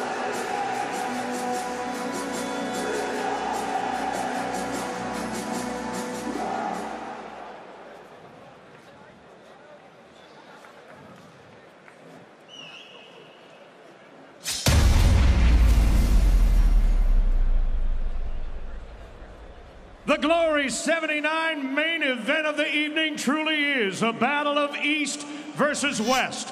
A hard-nosed fighter from America's Windy City and a wily veteran of the ring from the division's top 10, here and determined to protect his turf against the world's elite. This bout sanctioned by the Fight Sports Organization of Holland, and at the bell, your referee is Edward Strijkert.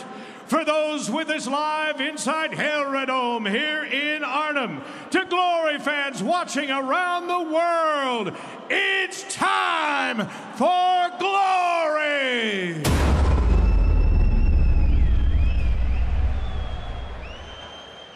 Introducing first, fighting out of the black corner. He's a Pan Am gold medalist and a 12-time U.S. national champion. His professional record, 14 wins with 2 losses, 12 of those 14 wins coming by way of knockout.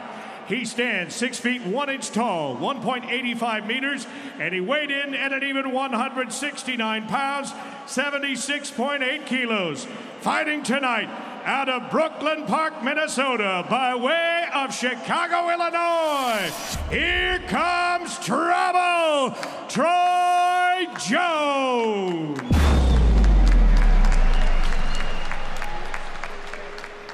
His opponent fighting out of the white corner, a world Muay Thai champion, 2-time Russian Grand Prix champion. His professional record, 51 wins with just 8 losses, 21 of those wins by knockout. Standing 6 feet 2 inches tall, 1.88 meters, he too weighed in at fight time at an even 169 pounds, 76.8 kilos. Fighting tonight out of Azerbaijan, ladies and gentlemen, introducing Alim, the Professor Nabijev. Once again, your referee in charge of this bout is Edward Strijkert.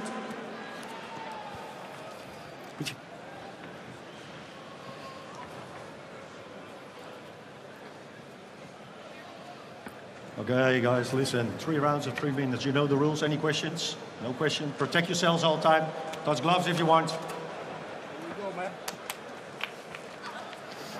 Troy Jones with a lot of domestic success over in North America, but how will he do against the elite of the world? He's already fought Myrtle Grunhart. That didn't go well for him. This guy's fighting now almost as good, Joe. Yep. Well, I mean, he took that Myrtle fight on short notice, so he didn't have a full camp. So here he's a little bit more prepared, but I think Nabiev even trickier than Grunhart. The way he switches his stances, uses his feinting. You never know what you're going to get with Alim Nabijev.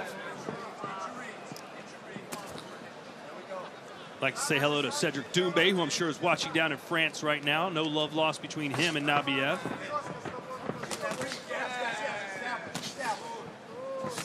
Yep. Nice start here for Jones. Yeah, Jones is being patient.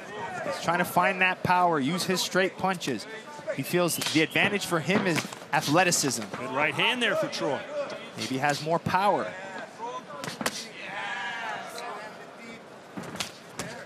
Right. Good. Fight. For those of you watching Glory for the first time, you can catch the leg and throw 1 strike. Yeah, 1 strike only. Got to drop it immediately.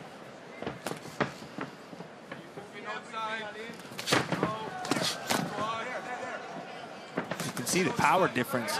Jones lands, he can put you out. We've seen him do it before, especially that high kick.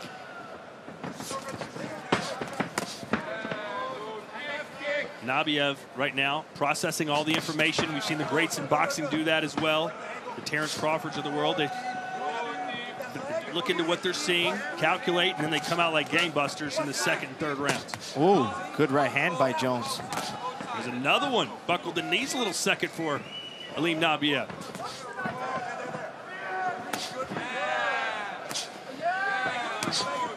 You can see the technical side of Nabiev. When he's southpaw, he's circling outside. Orthodox, he comes forward. Always feinting before he enters. Do you try and react, if you're fighting someone like Nabiev, do you try and react to what they do, or do you lead the charge? And a big knee there for Jones. Yeah, no, for me, it's lead, pressure, get inside. Try to let those hands go, put them in combinations. Maybe try to pressure him against the ropes so he can't move, can't switch the stances. 59 pro fights for Nabiev. Jones only 16. And I already see Troy Jones' right shin busted open. You can see the bleeding on the legs of Nabiev. So maybe from a checked kick or an existing injury. Happens a lot. Looks like there might be a cut on the bridge of the nose of Nabiev as well. Big right hand counterpunch from Jones, who's having a fantastic opening frame here. Yep, good snapping straight punches. Ooh. Stop. Yeah, technical fight.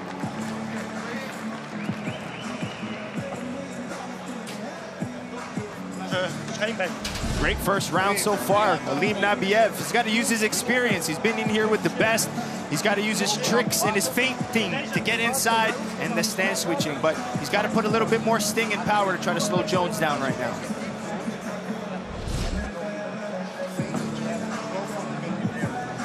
Troy Jones doing a good job at staying patient, using that range control, trying to use his jab, his straight punches. He's found success with his rear straight, which he's got to keep trying to use when Nabiev's southpaw. And he's got to mix his weapons. His shin's a little banged up, but putting his kicks, punches, and knees together would be a good strategy. It's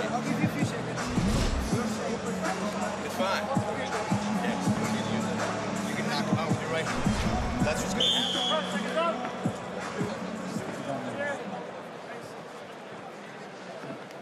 Big gash in the right leg of Troy Jones. Doctor took a look at it, and Jones just kept saying, I'm fine, I'm fine, I'm fine. So let's see how often he uses the right leg. Round 2, we'll see our scores from the first momentarily. 4 of the 5 scoring it for the American, 1 giving it to Nabiev. Yeah, this is where Nabiev swinging now. And maybe Jones senses some urgency because the doctors took a long look at that cut in his leg. Yeah, if anything, he'll just box. He's got the tools to mix it up. You got other weapons to use. And I like what he did. He used the right kick, but used the foot instead of the shin. That's experience. Well, ideally, you don't want to use the foot. They still hurt. They definitely still hurt. And if you're going to use the low kick to kind of set up your hands to create some changes.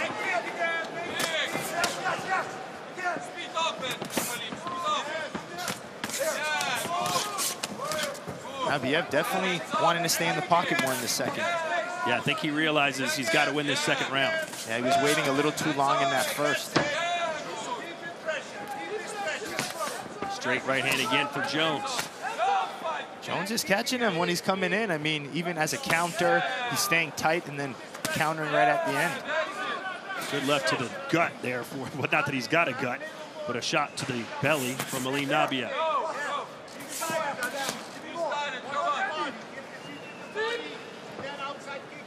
But Nabijev certainly has been touched more than he figured he would be in the early going.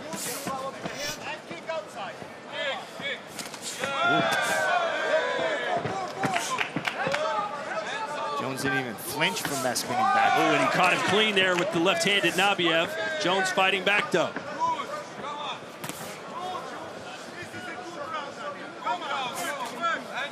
Jones switching stances now. And look at the hands. 29 landed punches, just 4 for Nabijev.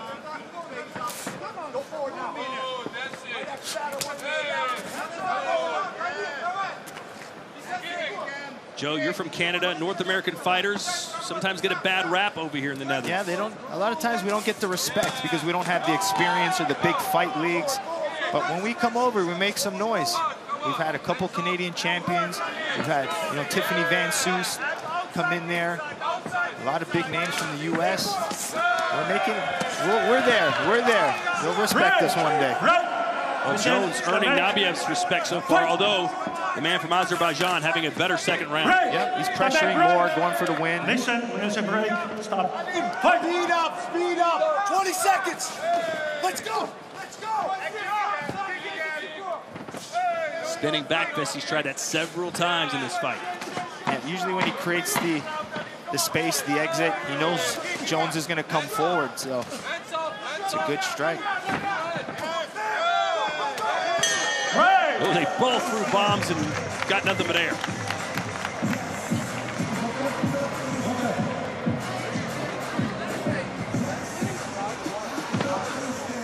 Let's learn a little bit about each of these fighters. We'll start with Nabijev, the professor who trains out of Super Pro Sports Center Gym here in Holland.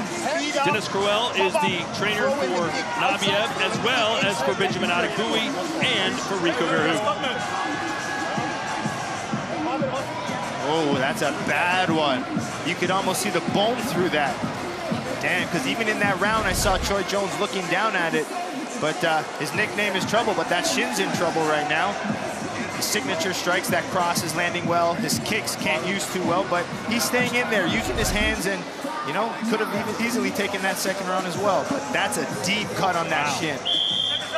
It really is. They're going to let him go. 3 minutes left. Jones came a long way for this fight, Joe. Yeah. A split open shin ain't gonna stop him. Come on. Here we go, third and final round. Feels like it's about a round apiece. We'll soon see the official scores from the judges. Yes, all 5 scoring it for Nabijev. So the fight hangs in the balance here in the final frame. Yep, that Nabijev pressure paid off.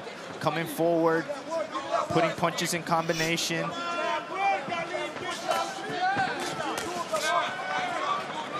Jones has got to mentally block out that injury. Yeah, good right hand. He keeps looking down at it every so often. It's tough to do. You know, you're fighting one of the best in the world, and now you have one of your weapons compromised. Nabijev continuing that head movement.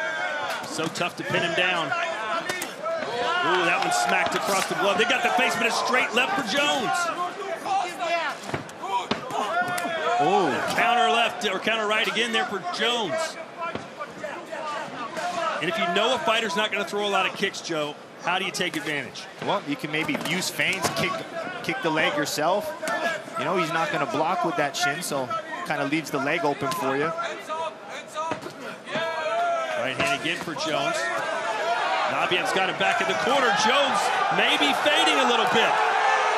And now Nabiev's not giving him a second to breathe. This is the Nabiev we're used to. Hands down, head movement, ankles.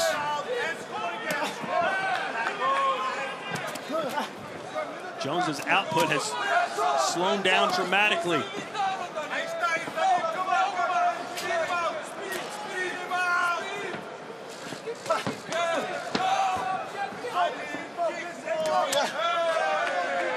Jones needs to find another gear. Oh. You can see he likes his right kick, obviously, and not using it is maybe slowing his output down.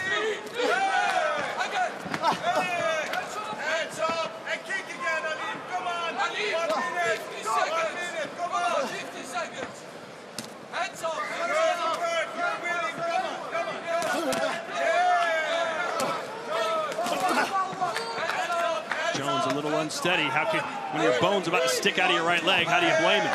Like right now, the issue is he doesn't have the energy to kind of set things up anymore. In that first round, he was using his jabs, straight punches, but when you lose the energy and your shin's busted up, he's kind of winging big bombing punches, so it's really difficult to land right now while Nabiev's in a flow state.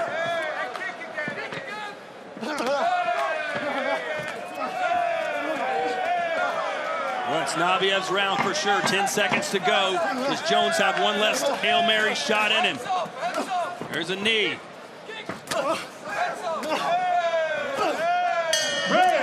And that will do it. An entertaining contest. Started great for Troy Jones, but then the injury to the right leg changed the complexion, and Nabiev took advantage. Yeah, Nabiev made the adjustment into that second round, started pressuring.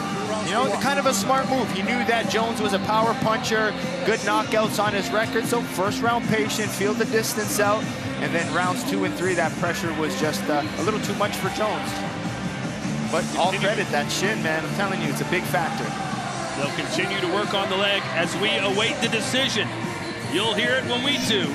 You're watching Glory 79.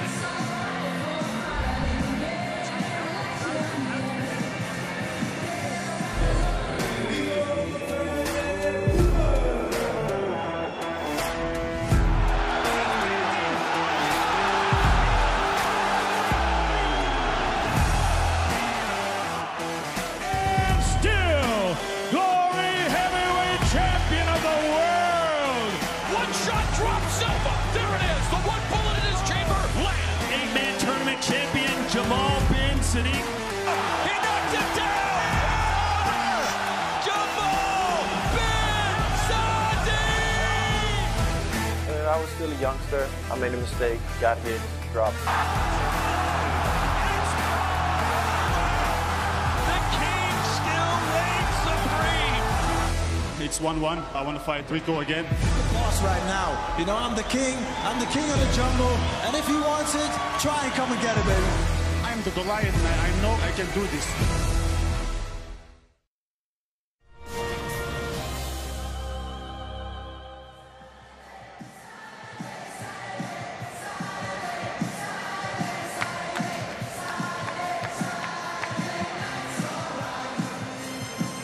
We welcome you back to the Gelderdome here in Arnhem. And guess what, Joe? We're going to be back in February the 19th. To be more specific, stay tuned for the fight card and ticket information. All the latest news, as usual, at glorykickboxing.com. But this has quickly become one of our favorite venues in the world. Yeah, I can't get sick coming here, so the more I see that, the more excited I get. So February 19th, let's do it again. Here are highlights from our featured bout here at Glory 79. Yeah, first round, really good for Jones, setting things up, using his straight punches, trying to find the big bomb. But we've seen in that first round that shin started to open up. Didn't affect him as much, but second round, the adjustment came from Nabiev. Started pressuring a little bit more, putting his strikes in combination, power punching, mixing his kicks, and ate some big punches, but was still able to come forward. You know, third round, again, Nabiev, pressure, pressure, pressure, mixing it up. Jones was trying to find the big counter shot, but Nabiev, as I mentioned at the end of the round, hit a flow state where he was able to move his head, hit, counter, and just have a great performance. Here are the final statistics, our strike count. Look at the punches, 52 landed for Jones compared to just 15, but the difference for Nabijev was with the legs. Yeah, and that pressure for sure. Strike by zone. Nabijev is mixing it up really well, but Troy Jones attacked the legs a little bit more, even with the banged up shin. So good fight, both technicians. Let's go into the ring now, and Tim Hughes. After 3 rounds of kickboxing, we go to the judges' scorecard. Let's look at the totals from our 5 ringside judges. One judge scores the bout 30-27. The remaining 4 all have it 29-28. A unanimous decision, all for your winner, Alim Nabijev.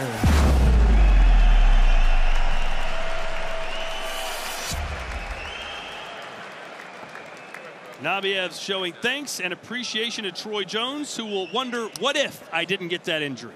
Yep. Mark Schaff is with our winner. Almost. I'm here with your winner, Alim Nabijev. Alim, that was a tough fight. Give us your thoughts on the fight. Очень тяжелый бой, Алим. Расскажи. Yes, for me, very difficult fight. I now have 2-3 years no fight. Coronas. 3 times my fight canceled. But I every day training weight my fight, and now 23 October I fight today. Too much training, but 2 years not fight. I think next fight I'm good forma, хорошая форме буду. Inshallah, next fight I'm better. You received some heavy shots in the first round. How's your nose doing? I see some bleeding. Получил очень сильные удары в первом раунде. Как твой нос, как ты это самое? Respect my opponent. Very strong fighter. Too much have fight Muay Thai style. I like. Yes, my 2 years no fight. I think I again start training, good training. Next fight I'm better, and again fight. You need a fight soon. Who do you want to see? Who do you want to fight? For me, no problem. Everything ready. I don't know who give me glory. Opponent, I'm ready. Everything. Thank you so much. Give it up for your winner, Alim Nabijev. So that's our final fight on Glory 79, and that means we are just 10 minutes away from Collision 3, one of the biggest pay-per-views in Glory history. Joe, how pumped are you for what we will see tonight on GloryFights.com? Well, I can't wait. I mean, right away when I heard the return of Gokhan Saki, I got really excited. And even in that press conference, James McSweeney really sold the fight for me. He's confident.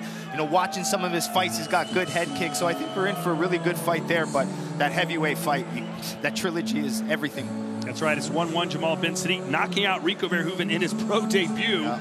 And then, of course, losing the rematch a couple of years ago. And here's the rest of that card. 6 fights in all, including the return of Hamicha, who's got 3 wins, 3 first-round KOs. And how about Benjamin Adegbuyi and Antonio Plazibat? Yeah, that's one that, you know, is going to be really excited.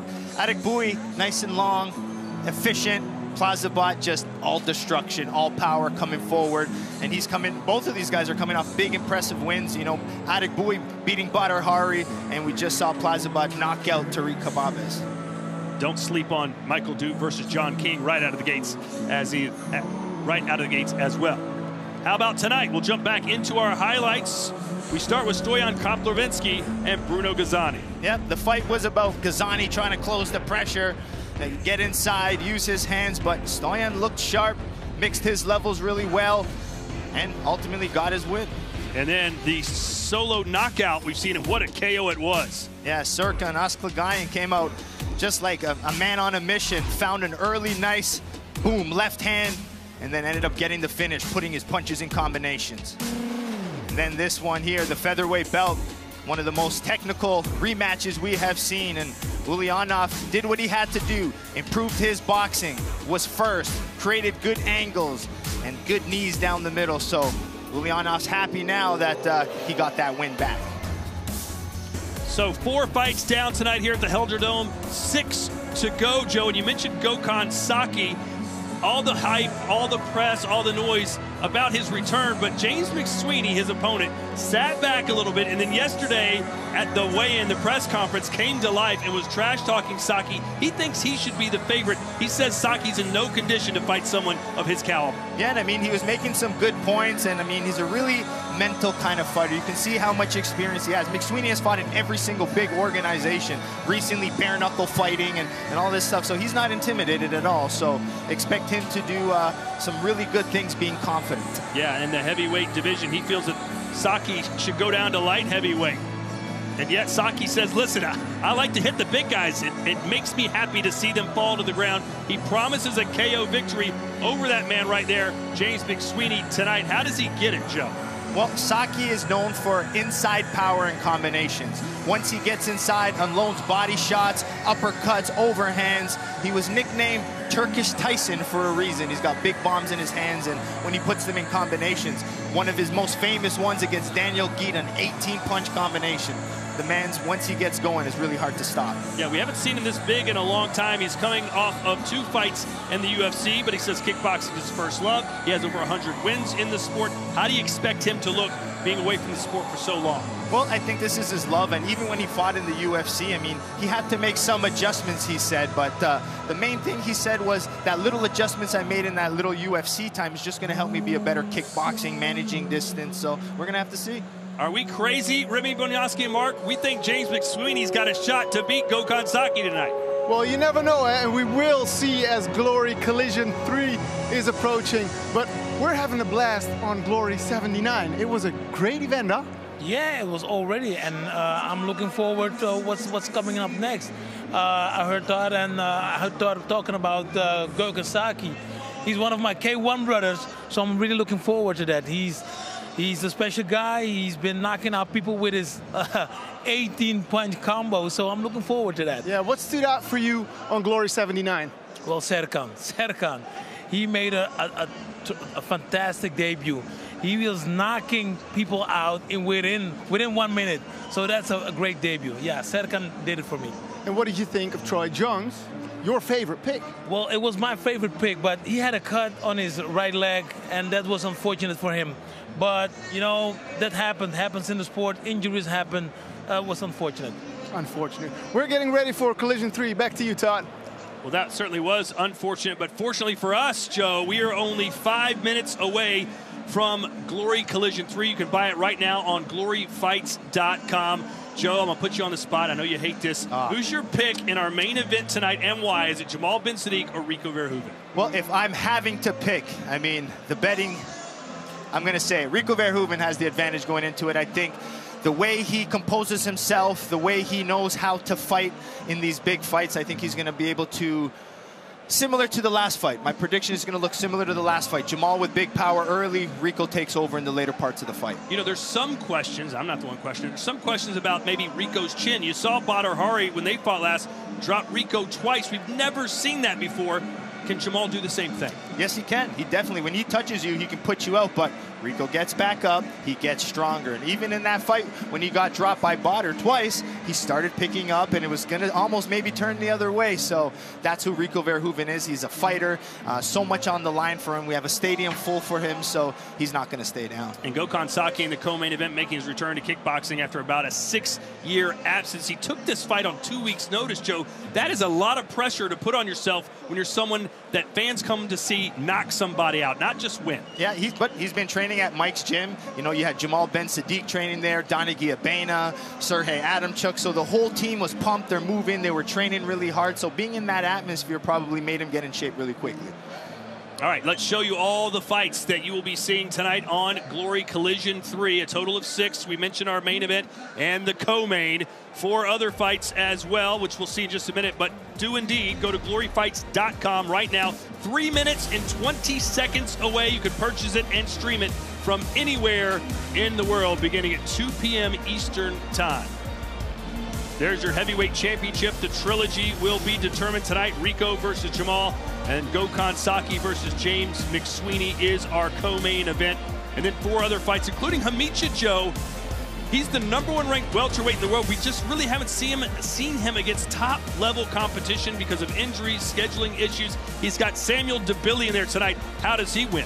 Well, Hamisha's going to be a pressure fighter, get inside, level change, and it's going to be all about power. Dabili's long and awkward, so the Hamisha style is going to work well for him. But there's one fight we haven't really mentioned, and that's Nabijev and Masloboyev. That's one that I'm personally invested in. Yeah, Lithuania's Masloboyev doesn't have a lot of sparring partners, but he refuses to leave Lithuania. He says, I'm staying there. He's very big in the community, loves to help children stay off the street, offers a lot of free volunteer work there, but he says when he gets in the ring tonight, he's the mean guy, and he's going for a KO victory. Yeah, I think he could be one of the possible next contenders. I mean, Nabijev, young, only 23 years old, has already fought Pereira, Vahitov, so I think Masloboyev's in for a tough one, but I think we're going to see a lot more of Masloboyev.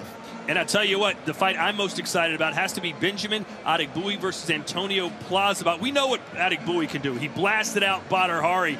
But as for Plazibat, he's 4-1 in glory, Joe, and his last performance against the Tank was something special. Yeah, he's on this tear right now, and he's not intimidated. You should see him talking at this conference. He's like, I'll fight anyone. He doesn't care. Opponent switches. He's going in the same style, and that's to knock you out. He looks bigger and stronger than we've ever seen him. He's put on a big, massive size since his last fight, so that may mean more power. So I think he's going to have to get inside against the tall gentleman to see if he can get it done. And when you talk about power, how about our opening fight on the pay-per-view? It's the return of the Dream Crusher, Michael Dude. He's got to win tonight. Yeah, he has to win, but he's fighting a John King who's coming off one of the fastest knockouts in glory, 10 seconds with power punches. So I think this is going to be an exciting one, but if Duke wants to continue to stay and get these big fights, he needs a big win. So many great questions. There's only one way to get the answers. Buy the pay-per-view now. Go to gloryfights.com. Anywhere in the world, around the world, and you go to gloryfights.com for all of our historical fights, all of our cards in the past, and of course all of our big events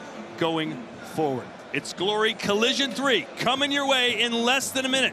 For the entire Glory Kickboxing crew, including Mark Schaff, Remy Bonjasky, and Joseph Altolini, I'm Todd Grisham. We'll see you in 45 seconds. This is Glory Collision 3.